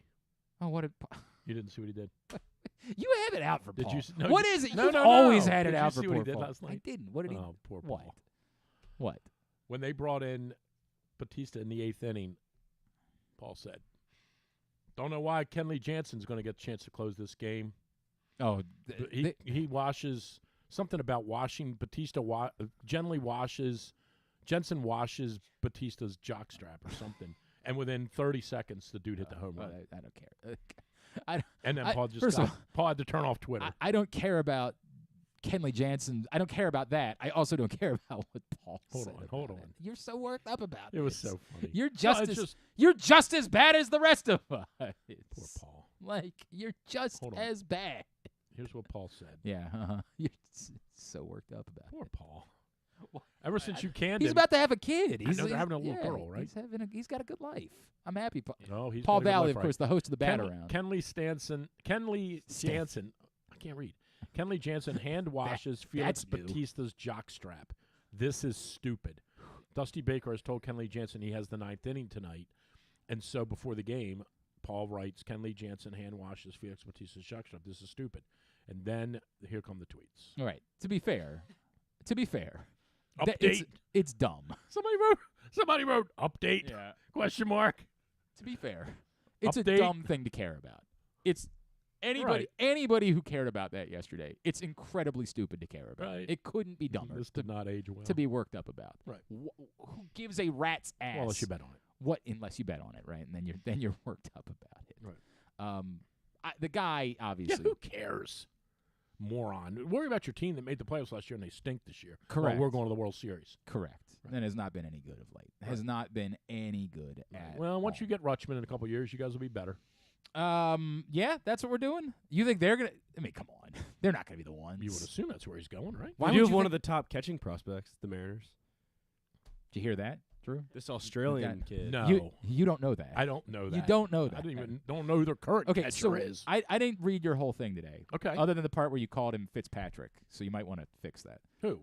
Pat Fitzgerald. Oh, I called him Fitzpatrick. Yeah, I meant to call him Fitzgerald. Yeah, probably because that's his name. Right. What is your whole point? Like, what is your take on that? Yes. I think it's awful. Why? Because I don't think he deserved to be fired. Because I think his entire team has told you that he didn't know about it and was in no way, shape, or form party to it. And his entire team said the that. tangible evidence that's And the one reported guy would make that seem very impossible. Well, I mean, the only people who know if it existed, right? The only people are the people who were in the locker room. They're the only people that know. Right, and a good number of them, although we don't know, they put out a statement that said it was from the whole team, but the likelihood that every actual person was involved in crafting the exact wordage of that statement is not even slim to none. It's none to none, of course. Like, there's no chance that that's actually I wrote true. Fitzgerald. What's that? I wrote Fitzgerald. I mean, I can show it to The you. school if you fired want. longtime head coach Yes. Pat Fitzgerald. Uh-huh. Oh, I then said Fitzpatrick. Oh, yeah, you're right. Yeah. Okay. I know I'm right. It's a Fitz. It's the same thing. Yeah, that's a great point, right? So you're going to take this anonymous. I would probably treat it differently. No, by the way, we apparently already know who the person is, which is also shameful. Like, the person that started this has been outed, and other former players have come out and said some things too.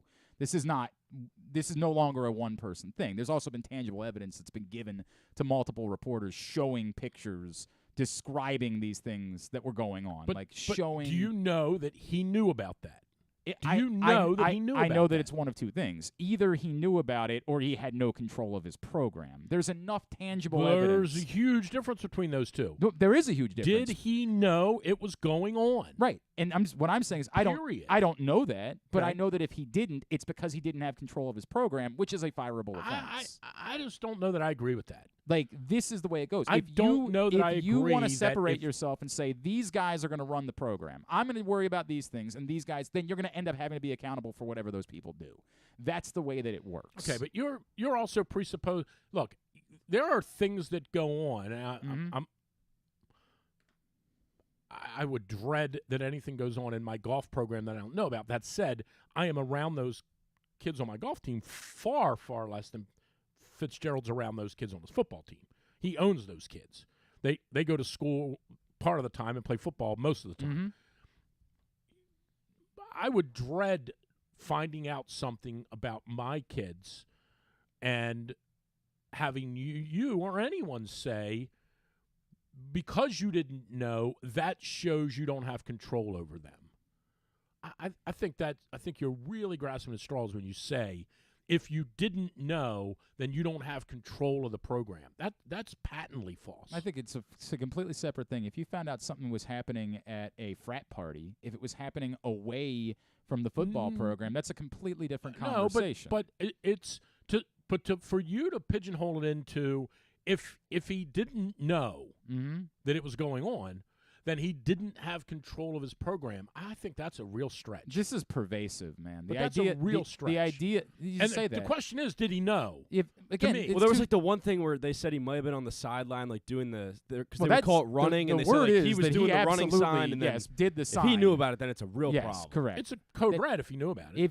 If he knew it was going the on. report was that he absolutely made the sign that you're getting run. This is the way it works. When we put that, when you see this, that's how we signify that guy is getting run. Then so that alone would be no defense. But to go beyond that and to say that this is prevalent. Everyone knew about it. Nobody's really even trying. All of these players that have come out and said it have not even suggested that it wasn't happening. All they're sort of trying to say is, well, it wasn't him.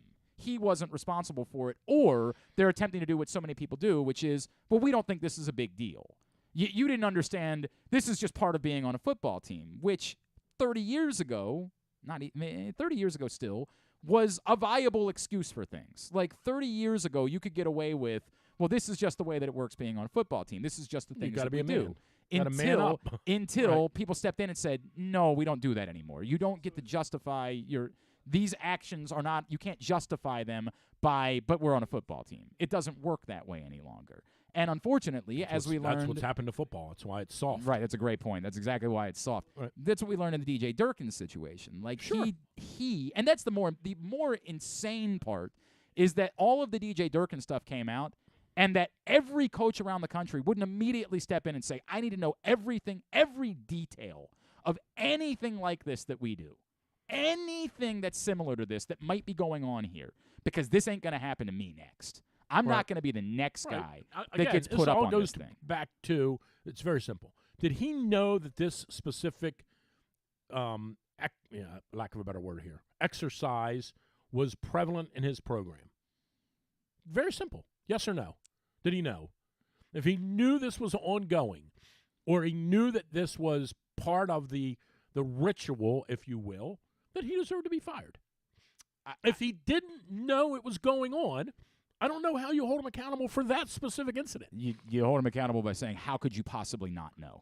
How could you possibly? Okay, how could something be but this prevalent within your program and you possibly not know? You're saying that now as a means of just trying to play gotcha. Like, not at all. It's very possible that stuff goes on within and we used to hear all the time from Brian Billick, I never go in the locker room. Right. I never go in the locker room. I never go in the locker room. There may have been stuff going on. There was stuff going on in the Ravens locker room. There were players taking their towels down while Morgan Adsit and other female reporters were standing right next to him. But those are taking their towels down. Those are professional football players. Well, I would use that word loosely. I understand that, but that's if that was going on. Would Brian have approved of that if he'd have been standing in the locker room and would have seen these players drop their towels in front of these female reporters? Absolutely not. I would like to hope not. Anyway, I would like to hope. But he wasn't there. That's also a more complicated. Like that's a completely different conversation because it is. But there we is a also level of know awkwardness that comes along. You with and it. I were standing there. I understand. You know it was intentional, and I know it was intentional. You're right. I know that's true. But there's an entire level of what are we doing in here to begin with? That's a completely different conversation. No question. For another Okay. day. That's a separate thing. You can read more about it at drewsmorningdish.com as he dives into it. I've been reading. My headset? Probably right there where we hang the headsets, as I'm going to guess. It's your first day in a studio? Oh, it's over here. Yeah, Oh, you it's used to be over here. You moved it. Okay. I've been reading this book. It's called The Tao of the Backup Catcher. And I'm going to tell the truth about this, is that when I said... Well, that's what you've been your whole life. I wish I was You've good been a enough to backup be a catcher. backup catcher. When I said, you want me to read a book about some career backup catcher named Eric Kratz that I've barely ever heard of, I'll pass. Like, I'm all good. But then Griffin said, look, we're having Tim Brown on. I was like, well, I like Tim Brown. He's a longtime baseball writer. I liked the Rick Ankiel book. I'm like, all right, I'll dive in. And I got 2 chapters in, and I said, all right, this guy's fascinating. I get that this story goes beyond just Eric Kratz, and it's more about what makes the backup catcher so interesting. Joining us now, Well, anyone can write about the starting catcher. Right. He is the longtime MLB writer, Tim Brown, and he's with us now here on GCR. Tim, it's Glenn and Drew in Baltimore. It's great to chat with you. Thank you for taking the time for us. Fellas, thanks for having me. I apologize for my voice right out of the gate. I got a Louis Armstrong thing going today. And I apologize for barging into that conversation you were having that I was listening to. That was pretty interesting. It is, and I will probably revisit that at some point, as obviously that story is not going away. I bet you will. Tim, I'll present it to you this way. When you're writing a book about Rick Ankiel, everybody says, yeah, that makes sense. He's incredibly fascinating. Right. Of course you would write a book about Rick Ankiel. Where in the world does the idea come to write a book about Eric Kratz? Like, where in the world do you say, I think this is fascinating enough that I could write hundreds of pages and make people compelled? And as I presented, I was not compelled by the concept, and then I got into it, and I was like, okay, I get it. Fair. Great question, because I think my fatal flaw my entire life has been on the more human stories. The story in the corner of the clubhouse, the story at the end of the roster. I just feel like there was always more humanity there. And so while my editors were always banging on me, write the stars, I was always thinking, well, I don't know. We know them. What about that guy? That guy's interesting. What about, he's got an interesting story. And to be honest with you, I've covered ball for 30-some years. And my favorite guy in almost every clubhouse I was ever in was the backup catcher. There was just a humility there. There was a perspective there. There was a worldliness there. And I lugged that through all those decades. And about 5 years ago, was talking to Eric Kratz, and we were kicking around his story. And I thought, here's my opportunity to write about not just one backup catcher, but all of the backup catchers, or the culture of backup catchers, who these guys are, why they are, what makes them what they are. And so I used him as sort of the spine of this book to get to all of these other guys whose books you would not pick up either. Tim, is there a train of thought? We do like true or false here. True or false? The whole story about this resonates more deeply because he was a catcher, and that there's something about catchers in baseball. I don't know, they're like goalies in hockey. No one wants to do it. Someone winds up having to do it, and you don't really have a complete understanding of how difficult it is until you've done it.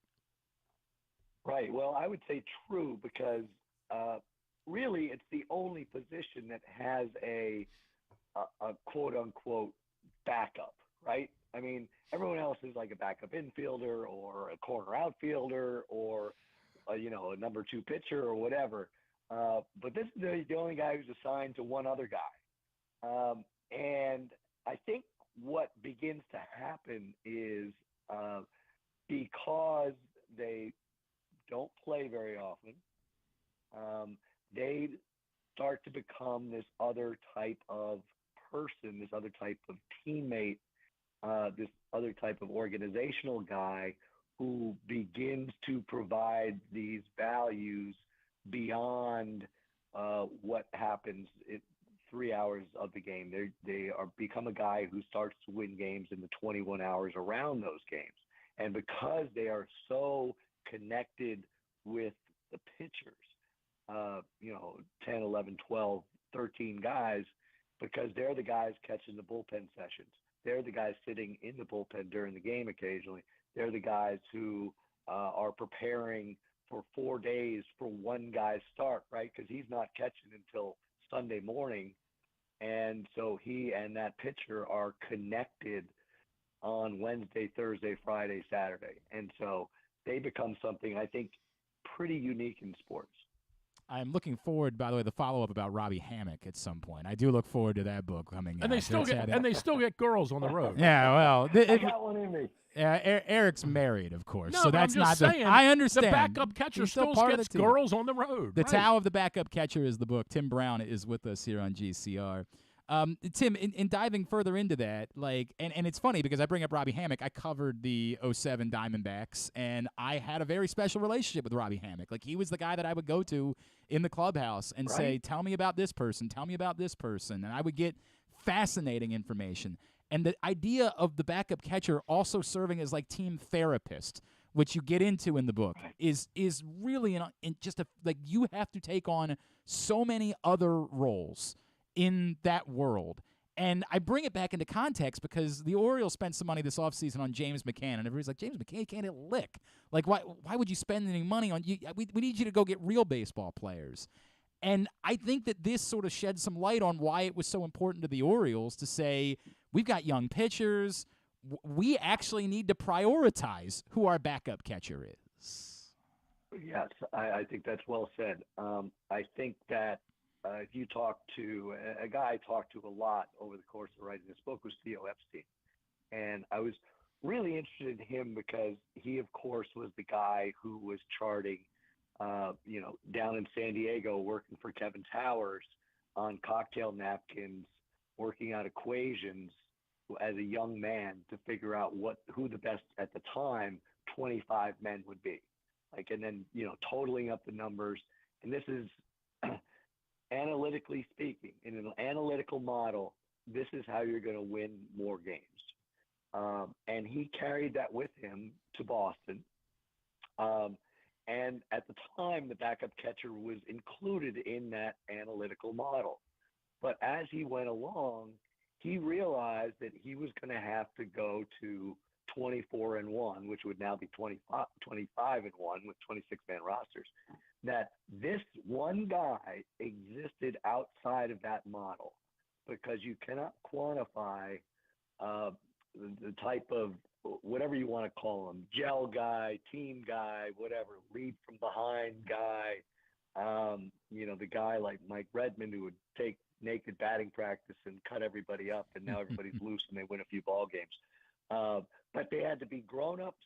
They had to not gripe, because you got 25 other guys griping to the manager. You do not need a 26.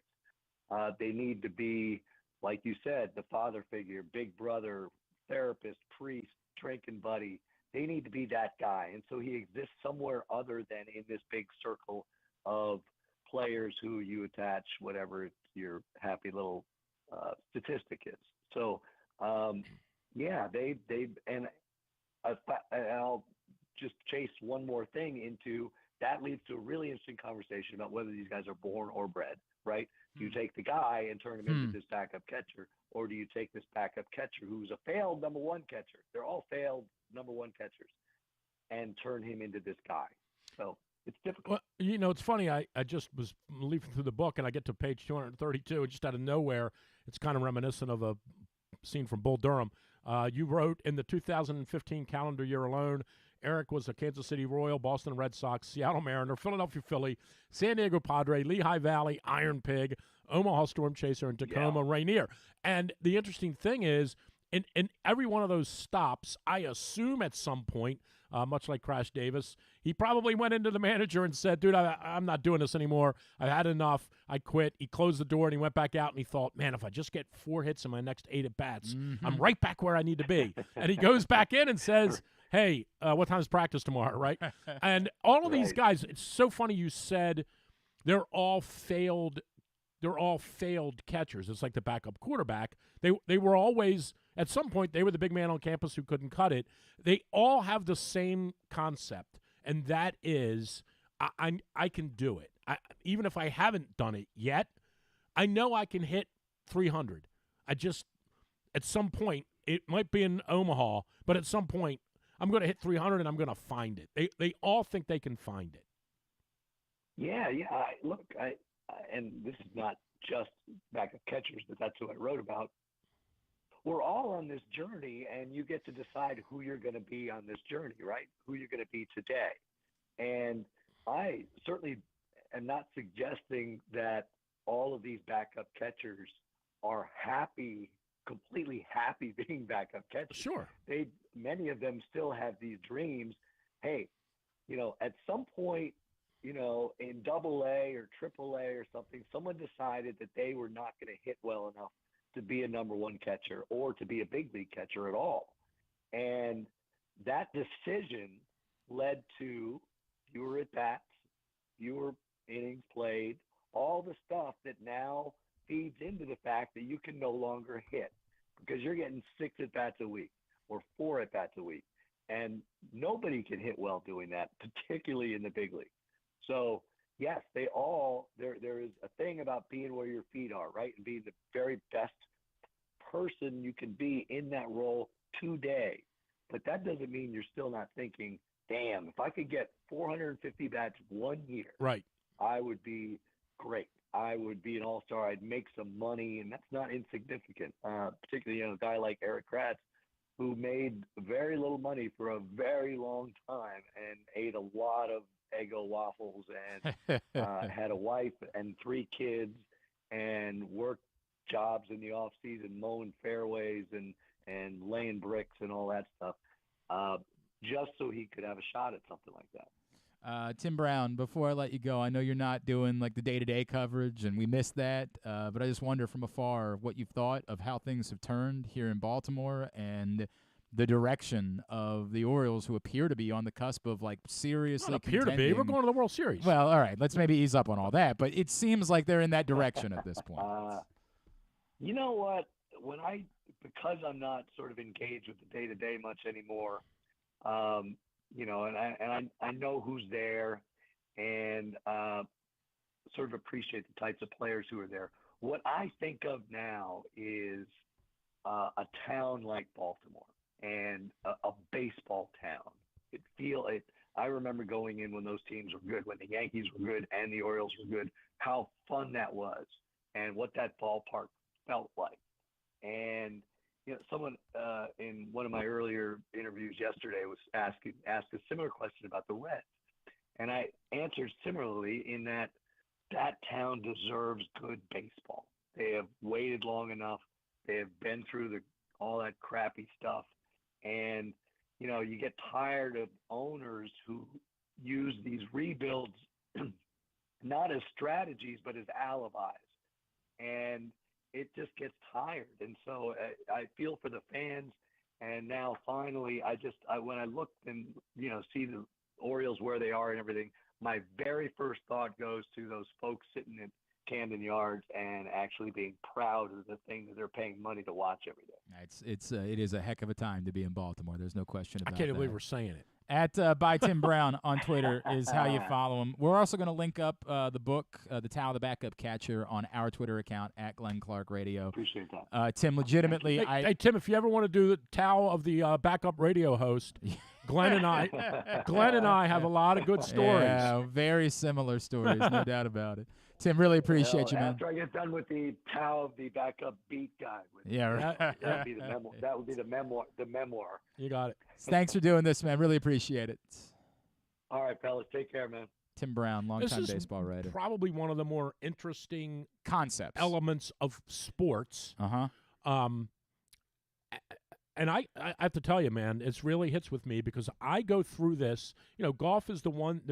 There are a couple of sports that fit this profile. So when I say this, golf's one of the only sports that you can't substitute. So I'm married. When those 6 kids tee off, right, I'm married to them for the day. Mm-hmm. Tennis, you can't sub a kid in, right? Kid's down 3 games to none, and he can't serve the ball in the court. You can't sub him out. So a lot of what I try to do is I try to figure out a way to make my kids figure out what their role is. Like I had 2 kids this year. I hate to say this. 3 kids. I had 3 kids this year who didn't play a match. How do I make them feel like they're part of the team? Right. Now, at the end, the joke was on everybody else. We won. They got a gold jacket. Yeah, right? They get to run around with a gold jacket for next 3 or 4 years. Yep. But how do you make them feel like you're part of it? And so the luxury of the backup catcher is once a week you get to play, right? Or twice a week or whatever. Correct. But the people have no idea like how difficult that is to do. And by the way, then when you're called on, you better be ready. I need you. Right. You can't go up there and James McCann. You can't go up there and hit 170. Correct. Like go up and figure out a way to make a contribution. And so it's an incredible. It's a huge catch-22. You don't want me to play, right? Right. But then when I do play, I'm supposed to be good. If I'm not any good, then you're. So 100%. this is a really, and this is an. It is easy to write about Ohtani or Aaron Judge. Anybody can do that. This is really fascinating to see someone try to grasp this and make it interesting. And I'm not saying you have to be knee-deep into sports to understand it, but if you're not a baseball fan, for sure, I don't think you could possibly understand. No doubt. Yeah. And it's very similar, you know, when we had some in the soccer business that were very good. It's very similar to being the backup goalie in indoor soccer. Mm-hmm. We had a really good one year, and a guy named Jim May who played 12 games, and Scott Manning played the other 40. Mm-hmm. And when we played on a Friday night at home and the Saturday in Dallas, Jim May got to start in Dallas, right. And Kenny would be like, you better let 3 goals in tonight or you won't play again for another month. And like, hey, how do you do that, right? So it is interesting. It is a good book, and I said at the beginning, I thought it was one thing. It turned out to be a completely different thing. And when I was like, I'm not a book about Eric Kratz. Who the hell cares? And then I No, it was started good. reading it, and I said, "Oh, I get it. I get it. This is not just a book about Eric Kratz. And it really is. It's that Eric Kratz is a character in a If story. you're a Tin Cup, that would count too. Bull almost. Durham, yeah. If you're a Bull Durham fan, Right. like Yeah. that is the just genesis. with a guy who made it, right? That is the genesis of the whole Yes. Bull Durham story. Is you can have an incredible career, and not and he said I was in the majors for the 21 days once or something. Whatever he Right. said. Like you can spend your whole life chasing it, and that's almost as rewarding as getting there. It's fair. That's fair. 100%. So- All right, let's play Would You Rather Wednesday. No, I'm good. No, all right, we're going to do it anyway. You can leave if you'd like. Would You Rather Wednesday. If I'm getting paid for an hour, I'm staying. That's right. That's a great point.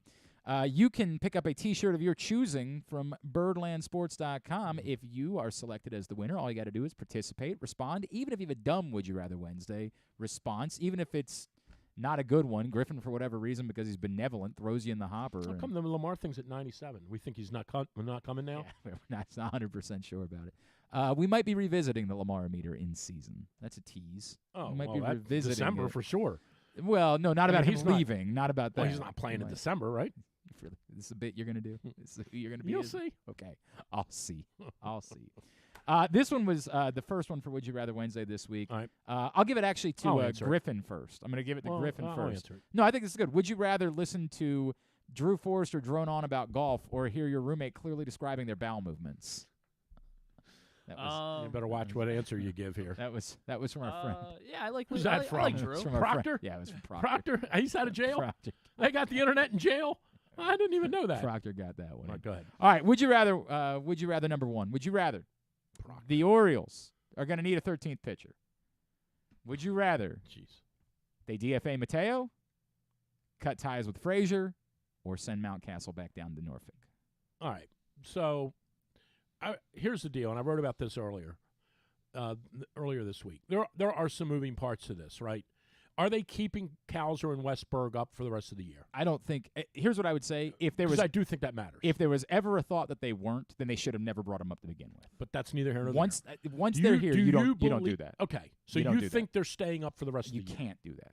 You can't. How do you walk into a group of guys and say, "We had to get rid of the guy that seems like he's good in order to keep the guy that stinks"? Do you think those two guys? Do you think Mike Elias right now is planning on keeping those two guys up? Yes. In your mind? Yes, in my Okay. mind, 100%. So I agree. Yes. But I'm saying that, and it's compounded by not only do I think that that's what he's doing, I think it would be. It would cause. Remember last year we talked about how the problems. But this whole thing is now, to me, then the concept of what do you do with Mateo or Frazier. But then would you rather matters. Wednesday? I'm only giving you these three scenarios. Oh, okay, That's the I'm only gonna option. answer it. The only options you have. I'm answering it by saying, if you're right, and I think you are, Mm-hmm. then I don't know that you need Frazier. Mm-hmm. I do think that you could potentially need a guy to come in the 10th inning and say to Mateo, when they Right. hit you this ground ball, your ass better catch it. Mm-hmm. Whereas Frazier, he's not good at that. Right. Yes. But if you've got those two kids up and they're going to hit, Westberg's going to play in the infield. Cowser isn't, but he's a hitter, right? I don't know that you need Frazier's way better at the plate. Well, I shouldn't say that. Frazier is better at the plate than Mateo. Mateo is way better with his glove than Frazier. As much as I don't think there's a real role for Mateo, if you're asking which of those two, I do think it depends on Westberg and Cowser. And if you're keeping Westberg, there's no reason to keep Frazier, in my mind. Griffin, you can let your Urias play there, and you're fine. If you were gonna send Westberg back for some weird reason, then maybe you want Frazier's bat. Yeah, I mean, I'm definitely between Frazier and They Mountcastle. could both go, by the way. I think, Mateo still brings some value as a late inning pinch Marginal, runner. right? Yeah. Marginal. But again, as we talked about, as the tough Orioles, as it is. the Orioles don't like using players that way either. That's one of the eternal problems right now. Is that the Orioles basically say I don't know if it's a Brandon Hyde thing, a Michael Elias thing. If you're on the team, you got to play every now and then. Like we don't. Right. We don't And hold you would specialist play, roles. You would play Mateo once a week or as a starter, but you would also have him when you go ahead 3-2 in the bottom of the 8th. Right. You shove him in there in the 9th inning. But my question would be then, which one of these guys would you rather have play once a week? Now that might be Frazier. Mm-hmm. That's what I think And makes also, it complicated. if Urias sprains his ankle, you have. And here's the other thing to think about too. If they DFA Frazier, he's getting picked up. Someone's picking him up. Yeah, a good team And might Mateo. pick him Someone's up. picking him up. Mateo would not get I picked disagree. I think there's always a bad team that's willing to give a roster spot to somebody that has that speed, and defense, there's always a bad team that says we're bad anyway. Right. Let's see if this guy can't be something for us, and then they can try to trade him when he has value, when he has the good month. When pigs fly. Right. Well, there was a month where it looked like Mateo was valuable. Hitting 370. I agree, and so they might say, well, the Orioles couldn't trade him then because they were trying to win. You can't trade a guy that's helping you win. The bad team can say we can trade a guy whenever we want, so we'll take a shot on him. You're saying the easy route is probably Mountcastle since he has an option. I think I'd like to see. I guess I'm done with Frazier. Is probably my answer to this so question. then answer it. Likely. I'm not asking what you Well, think so they're what going do to they do. do I'm saying full- what would you do? What do they do at first base then for full time? Oh, Hearn. What would you do? Full time. And Santander would play there on day. Like, that would be. Okay. Yeah, I'd sink the $8 million. I mean, there goes Frazier. You're saying Frazier would be your guy. Carson? I'd keep Mountcastle down. You would keep Mountcastle down. Yeah, All you right. guys I are like tough, Frazier's man. too malleable. I like he could play the corner outfield. He could play the infield. Not well. Don't use the word malleable. He could play. None of us know what that means. He could. None of us. play. I actually do. None of us know what that means. It's actually a word I use regularly. Well, neither one of you knows what it means. Don't use I it. probably use it in times where I mean pliable. I just say malleable anyway Correct. because it's the That's word my that I whole know. point. Like, don't use those words. I understand that. He's not. This is where we're going to completely disagree about that. He's not good at any of them. There's not a position. Mountcastle's a better player than both of those people. See, I'm an advocate for Frazier. when he's right, but No, I don't know if guys he's are- right or not. With one arm, he's better than those two. I think Frazier gets a lot of heat for no reason. I don't think he's. I don't You think understand he's he's great. out. I don't think How- he's okay, great, but in I think all he's of- serviceable. I think he's in absolutely all of- fine. We I have think he deserves a hang on, spot on the wait. team. We actually I can help with this. Outs above average is serviceable. considered to be the strongest defensive metric in baseball. Yeah, but it's stop worrying wait. about the defense. Wait a second. No, this matters because he said he can play multiple positions. Outs above average is the most. It's the most highly regarded defensive metric that exists. How many players do you think are currently behind Adam Frazier? One. In terms of in all of baseball. One. In terms of That have outs a above worse average. one- a worse has one a than worse outs above average than Adam Frazier. I'll say like 6. Yeah, it's 3. In all of baseball. In all of baseball. If he were hitting 281 and That was would- on base 100%. and got on base, 360 clip, yes. But he's not. Right. Now, but he the hasn't one hit thing- 10 home runs, and that's what complicates it. And I and feel he- like when it matters, he gets the he hit. has a knack when it for- matters, he He gets is the hit. Odor plus. But only specifically in that area. He's Odor plus, Yes. though. In Like Odor last year did something every 12 games that mattered. Yeah. And he does something, if you look at Frazier, he does something once a week that matters. He is as bad. His word was the best word, not malleable. He is serviceable, and he's serviceable at the very, very limit of it. And Mateo is not. Except for this, I'm going to But disagree. Mateo can just steal a base. Mateo plays defense. But again, neither one of them is a good hitter. Mateo's worse. Frazier's a serviceable hitter. He's not, though. He is. The only thing that he's done is come up with big hits. Once a week. But you need guys like that. But they have to play in order for them to be able to do that. And where is he? Where is Adam Frazier getting at bats? But by the way, you're right. Mountcastle's still better than both those kids. I would. This is Against a lefty, yeah. Yeah, I mean, righty, that's the difficult righty, part it's right now. nothing. Everybody's got the same thing. I mean, Not everybody, Not no. but everyone's numbers are skewed. I get Yeah, it. but He's this been is- terrible. His are like really He's been terrible like against like right-handers. really skewed. No Yes. doubt. Like it's gotten. Man, what do you got? What do you really do? bad. Hit on Margaret or something? No, it's What a do you guys- difficult thing. I like what do you Ryan Mount. guys- I hate this. I like Ryan Mountcastle. I hate having this conversation about him. But at some point, I don't think he's going to end up being part of the long-term plans I don't here. either. That's and the so funny there's thing. a part of me that sort of says, why am I worried about protecting Ryan Mountcastle now Mountcastle and not hurting his Mayo feelings? for Otani. Yes, done. That's my- yeah, right? I- go ahead, get it done right now. I'm sure they'll sign up for it tomorrow. All right, well, we'll throw in D.L. Hall, too. Okay, there you go. You solved the problem.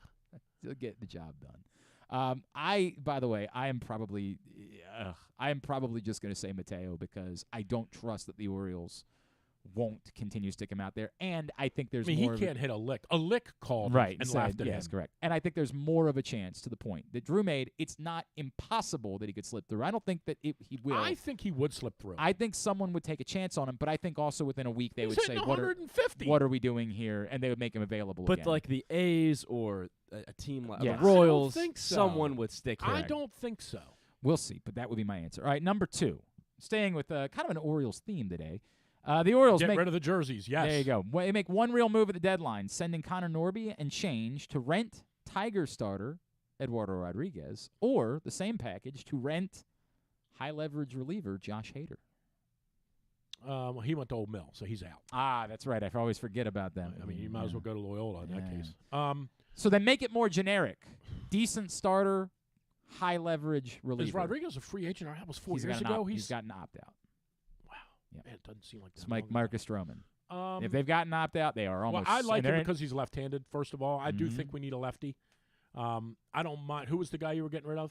Norby. Either Yeah, scenario. it You have to doesn't get rid of Norby in either scenario. Yeah, I'm saying it's the same. The real would you rather is, would you rather it be a decent starter or a super high-level reliever? That's a good question. Mm-hmm. Because you're going to get you're going to get 12, 6, 72. You're going to get 72 innings-ish, maybe 80 out of a starter you bring in now, right? You're going to get 12, 14 starts out of him? 14? I mean, maybe. Yeah. I don't know. Well, you got all of July, all of August, all of September. But you're not going to, I mean, you don't have all of July. Okay, but you're going to get 12 or 14 starts. You're going to get 70 innings out of a guy, right? Presumably. And you're going to get, if you bring in... for what it's worth, to this point in the season, Rodriguez has made 12 starts. Well, then he hasn't made them all. Yes. Yeah, he was hurt. Yeah. He just got off the injured list. He hasn't made them all. Okay. And then Hader, you're going to get him in 35 or 30 games. What do we have left? 80? Yeah. 75? Not yes. More like 70. Yeah, you're going to get him 35.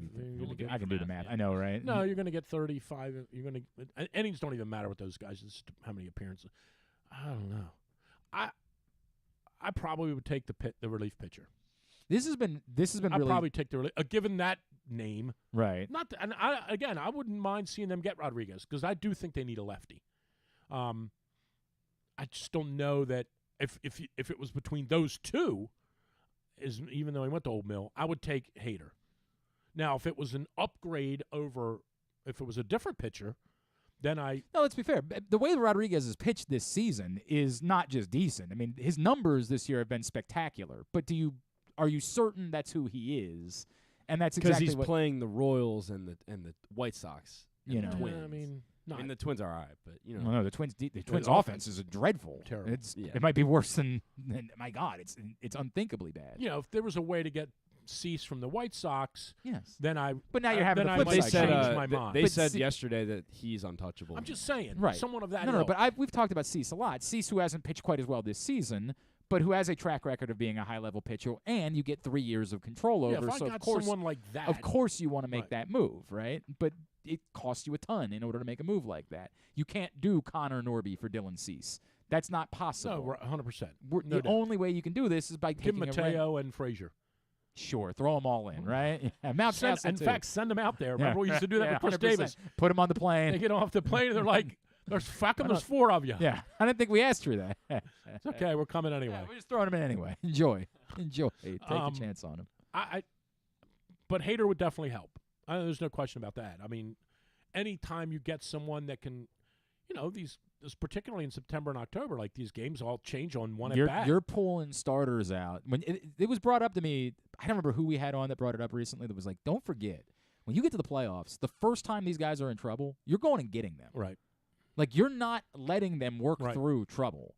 When they get in trouble in the fourth inning, you're going and grabbing that guy and saying, well, we'll use one of our other starters and we'll get through and we'll figure out a way to do it. No doubt. So you're going to need another high-leverage guy that you can put in when there's runners on first and third and nobody out in the fourth inning of a playoff game.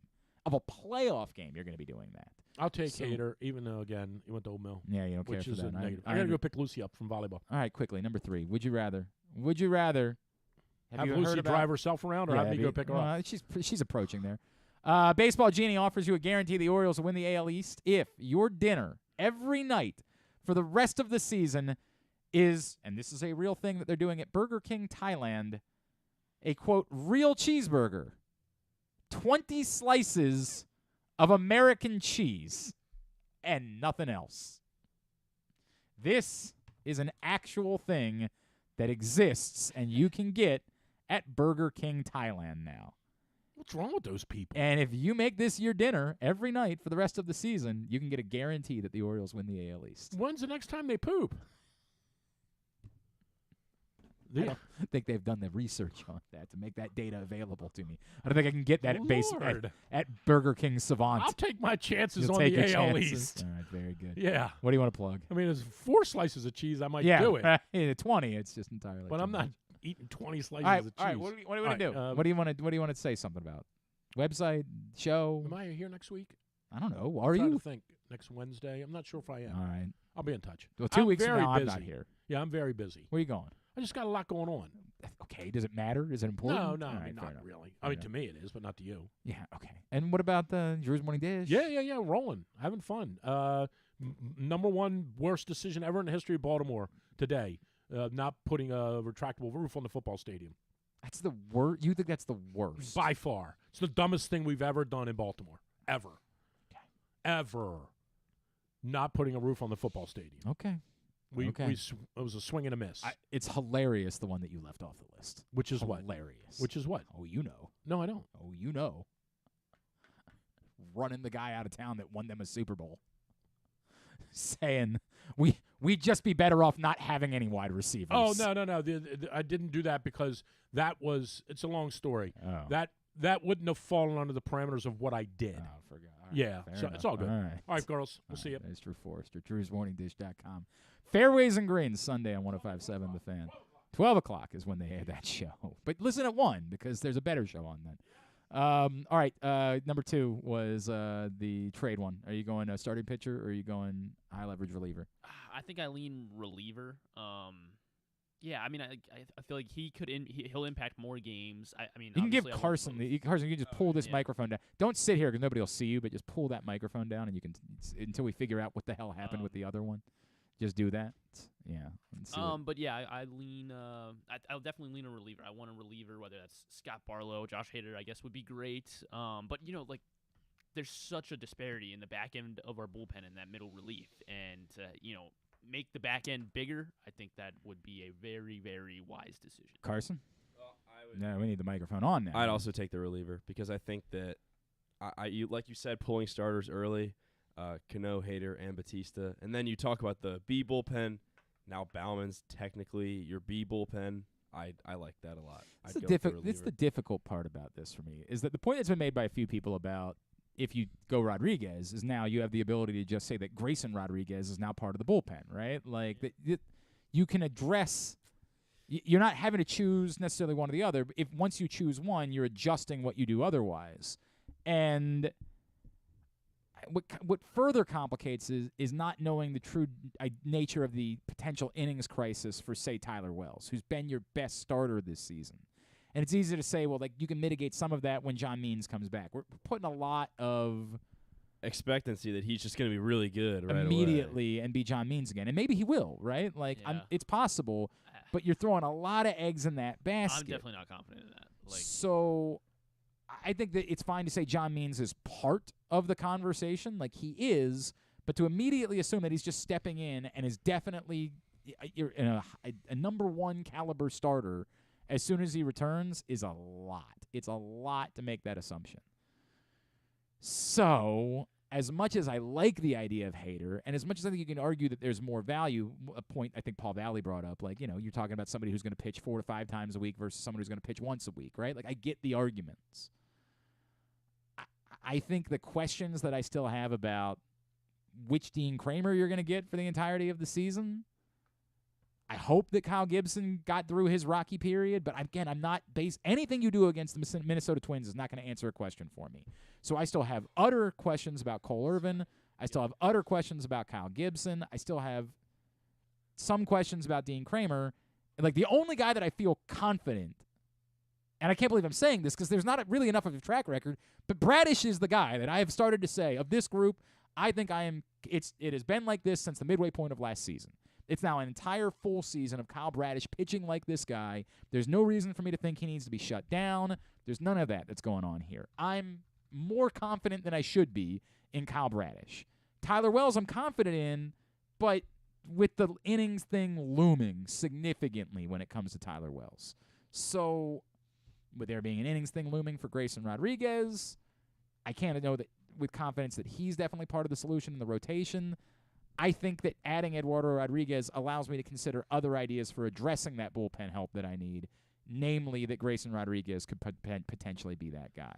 So if it's the same package, I think I'm saying Eduardo Rodriguez. All right, that's fair. Is there any chance, I don't know, is there a lower-end starter, I guess, that they could get, and then, they well, this is a different conversation. The right. Lynns of the world. Yes, I'm not opposed to that. I'm just talking in the context of Would You Rather Wednesday, it's got to be one or the other. I'm probably saying Eduardo Rodriguez because of all of the big picture questions I still have about the rotation.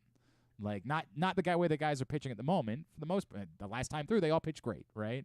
But big picture, I still have enough questions there that I think that I need to address that first. And then whatever answers I get, I use whatever is left over to try to help solve the bullpen problem. I get it. I'm not saying I'd be opposed to Josh Hader. I'm still not convinced the Padres are even going to sell their rental pieces. Like, I get it. It's a mess. And if they were to start out, like, they're 8 games back of a playoff spot. If they were to fall double-digit games back by the time they get to the last week of July, they might have no choice but to trade Hader and Lugo, the guys that are pending free agents.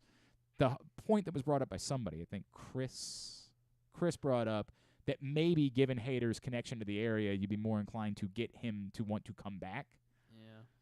Who knows? I mean, I'm still going to lean. I think I'm going to lean Hader because, then your back end of the bullpen is you've got 2 lefties, I get it. Colomb, I understand. Hader, right. and then Cano and Bautista. Oh, it's, and then, we never have to see. I mean, I guess it's never, but, never have to see Aiken or Zimmerman again. Like, that would be. I mean, somebody's still going to be the long man. Yeah, but I mean, like, I guess like there's going to be back and. Okay. I mean, I don't think anybody was feeling maybe, confident about that. But again, you only use him in. Right. I understand. There's one of those guys on the team. Would you eat the cheese though? This is difficult for me because I actually love cheese. Right. I'm not doing this. That I love cheese. You love 20 pieces of cheese. Those are like the craft singles. You do love cheese. I forgot you saying how much you love cheese. I love cheese. Right, he went to Wisconsin. You used to talk about this last summer. I forgot about that. The weird part is that I don't eat bread. Okay. Like, that's the weird part, right? Like, the very weird part to me isn't it's hardly bread. To be honest with you, though, like, it's the bread. Like, I don't eat bread. All right, but if it was 20 slices of cheese, would you do that? Say the bread's out of the picture. Yeah, I don't know that it's impossible that there hasn't been a night where I've consumed 20 slices of cheese. Just Kraft American cheese, man. They wouldn't be my Glenn, choice. I'm not talking Sargento, Glenn. I'm talking calm down. I'm saying Kraft, we've all man. been through struggle situations. Oh, of this course. would be hard for you, is what you're. I would say that I would have to think about it. I ultimately know I'm not going to do it, but I would at least have to think about it for a second. I'd have to think win about the division, Glenn. Come on. Yeah, I would have to think you about it. You got to take The question then becomes, like, what's the trade-off? Like, if you had to do it once a week, and you're getting an Orioles division title out of it. Once a week, but it was randomly selected for you. You come home from work one night, and that's the night you're like, this is your dinner. This is the cheese night. No, I would say if it's every Friday night, the rest of the baseball season, you got to eat one of these things. Friday night. Would you do it? Question.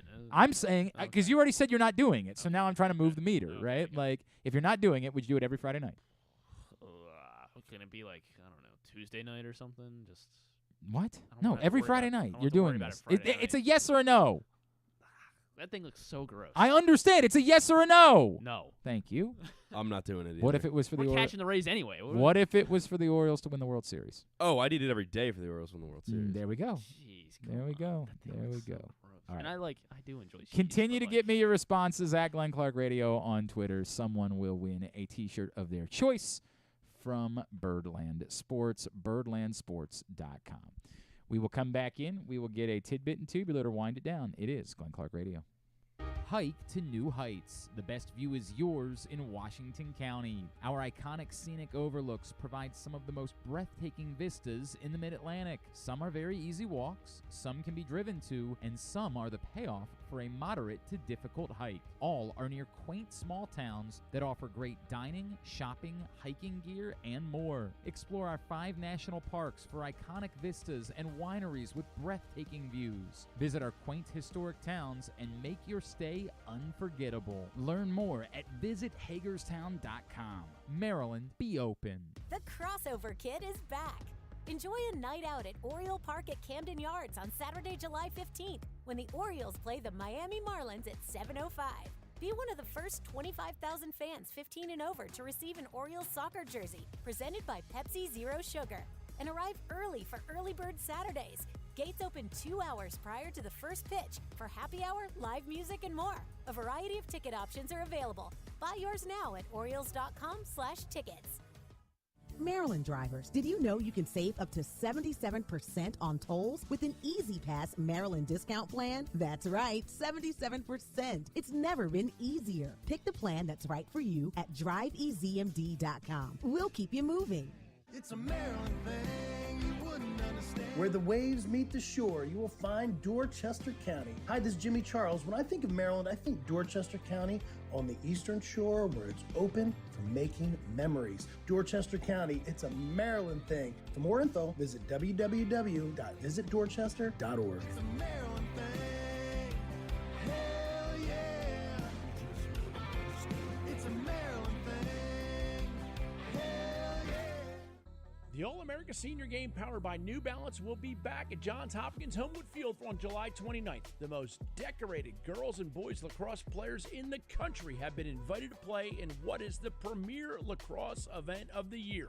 Every college coach wants their players in this game, and if you dream of being in this game, you start by trying out for one of your regional underclass teams this summer. The best against the best. Get your tickets now at allamericalacrosse.com.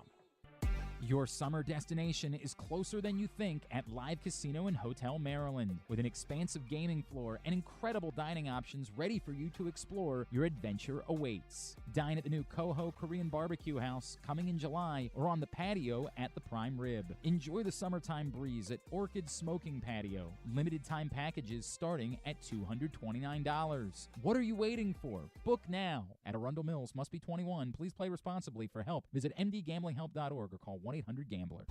Costas Inn has been serving up delicious steamed crabs for over 50 years. Lately, the crabs you want to eat when the weather warms up have gotten harder and harder to get. So get your crab-eating game plan in place. Make sure to stick this number on your fridge, 410-477-1975. Call ahead and reserve the size crabs you want. You may be able to walk in, but you may also be disappointed at the size or maybe even get shut out altogether. So call ahead, have a plan, and then arrive on your crab-eating vacation. Costas also has delicious crab soup and crab cakes. The Costas Inn at 4100 North Point Boulevard. For more than 50 years, they've been satisfying crab lovers in and around Baltimore.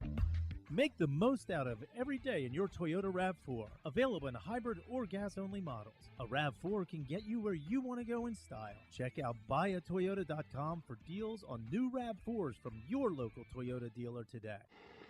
Check out PressBoxOnline.com every day to find daily winners and betting advice from Jeremy Kahn. And if you want some advice about life decisions that you probably shouldn't make, here's Glenn Clark. All right, winding it down, it is a Would You Rather Wednesday edition of Glenn Clark Radio. I am flummoxed. We got to wrap this up because Chris Eubanks and Daniil Medvedev appear to be headed to a fourth set tiebreak, and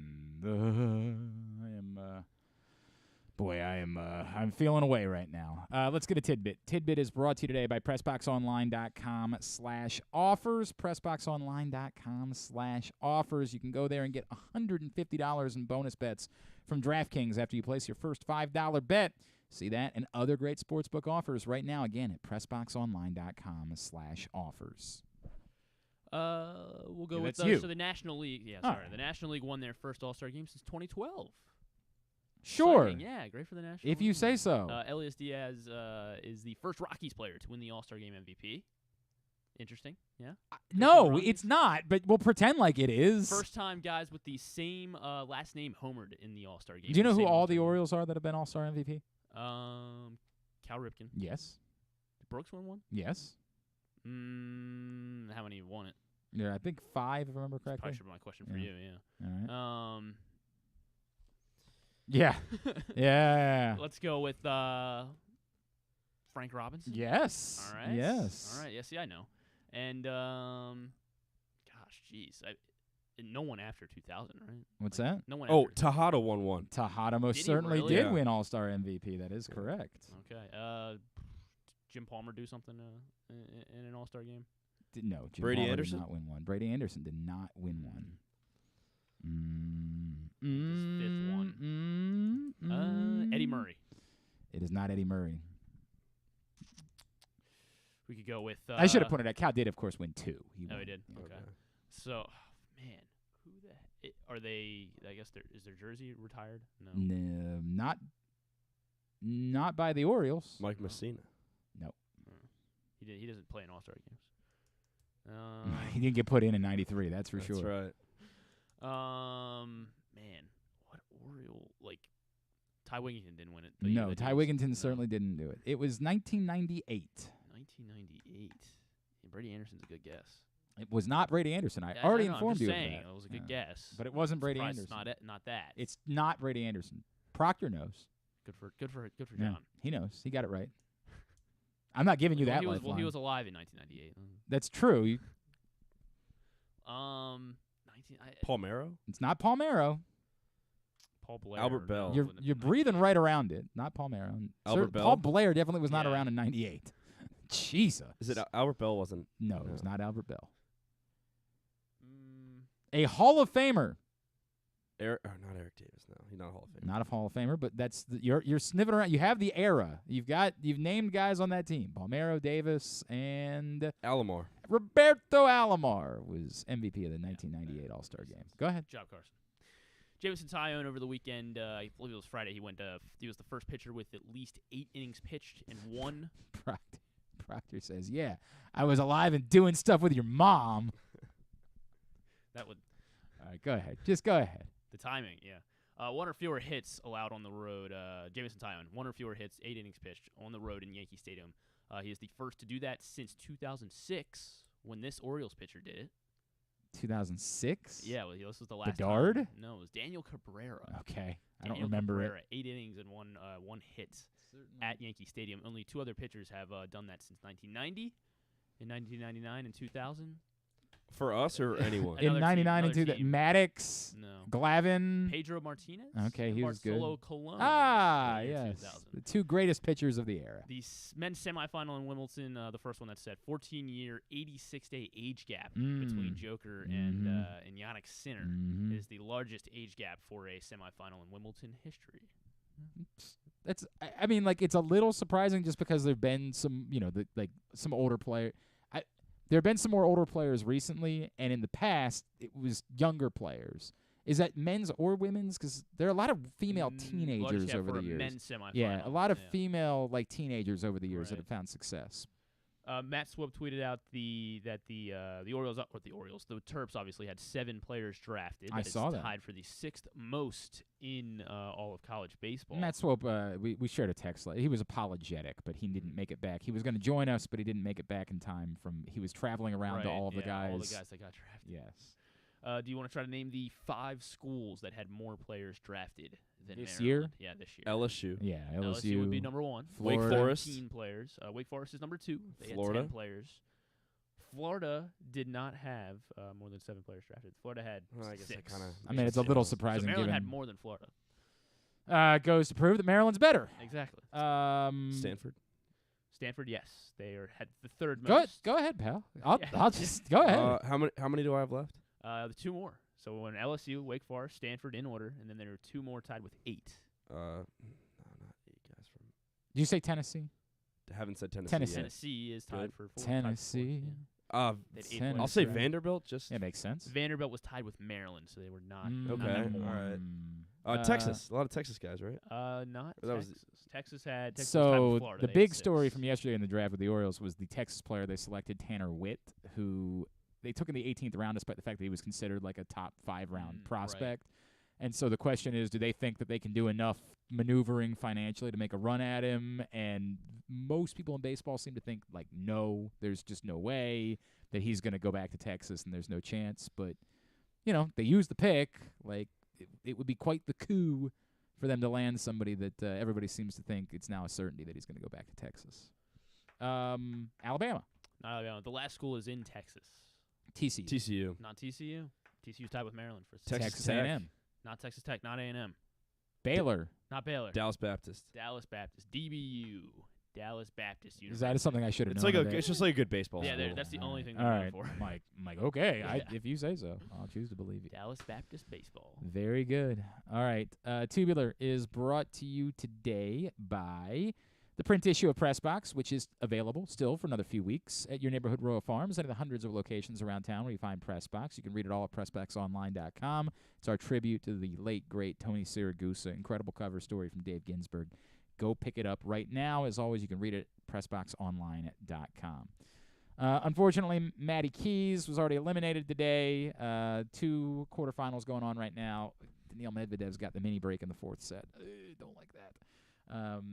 As he and Christopher Eubanks play. Eubanks up 2-1. Don't like that at all. Also, Carlos Alcaraz took the first set from Holger Rune over in on the center court where they're playing that one. Those continue on ESPN2 and ESPN. Gold Cup semifinals tonight. U.S. Panama allegedly at 7:30. Jamaica Mexico at 10 on FS1. Everything else you can find at GlennClarkRadio.com. Oh, the ESPYs are tonight at 8. Quarterback on Netflix is also. Oh, is out that that's out today? Yes, Okay. yes, the quarterback. The ESPYs have no hosts, so if you thought they were painful before, they can't write anything because there's a writer's strike, so they can't even do the dumb whatever they skits. The little like mini roast. Correct. thing. They can't even do anything that would be remotely interesting. I think the U.S. women's national team is being recognized in some sort of way, and then somebody else. Who else did I see was getting an award? I don't remember. Whatever. You gotta watch. Find out. No, you sure don't. You sure don't. New episode of Always Sunny, Master Chef as well on Fox. New episode of Hijack on Apple Yes, Mrs. TV. Clark is very happy that it's back, except we are gone. I'm doing the radio show tonight. Tomorrow night I've got the Show Your Soft Side event, and then we are away this weekend. So we will not be able to watch Master Chef until double up next week. Yeah. Well, it's frustrating because they've been off for the last 2 weeks, so she's been very unhappy about it. At the Master Chef itch. Yeah. And quarterback. That's the Right. big thing today. TBS for AW Dynamite tonight as well. Don't forget your local Toyota dealer, buyatoyota.com. The Toyota Tacoma comes in a range of models and trim lines, so you can choose the perfect Tacoma to reflect your unique personality and driving habits. Check out buyatoyota.com for deals on new Tacomas from your local Toyota dealer today. Carson, you're going to come back in tomorrow? Tomorrow, yeah, we're gonna do Pez and we're gonna do bananas. But you're going to put the bananas out tomorrow. Oh yeah, Yeah, we'll we're not start going to the- get an answer on the bananas. Yeah, we're gonna start the bananas. Right. But we're The going Pez will get an answer though. All right, and figure out what it is, like how bold you're willing to go with these bananas, like how long you think they'll stay ripe. Okay. Figure that out so we set the appropriate day. Sounds good. For all of that. At Griffin_Bass. Or what's your social? At Carson Ware. Okay, at Carson Ware. I should thank everybody at Pressbox, all of our great sponsors and partners, Trying to get out of here. Watch this, man. including Live Casino and Hotel Maryland, Glory Days Grill, Dorchester County, the Bowie Bay Sox, Royal Farms, Costas Inn, All-American Lacrosse, the Baltimore Orioles, Birdland Sports, Easy Pass MD, your local Toyota dealer, buyatoyota.com. Thanks to Griffin, at Griffin_Bass. Follow us at Glenn Clark Radio, Twitter, Instagram, and TikTok. Have a great Wednesday evening. Go Chris Eubanks. Go USA Soccer. Duke sucks.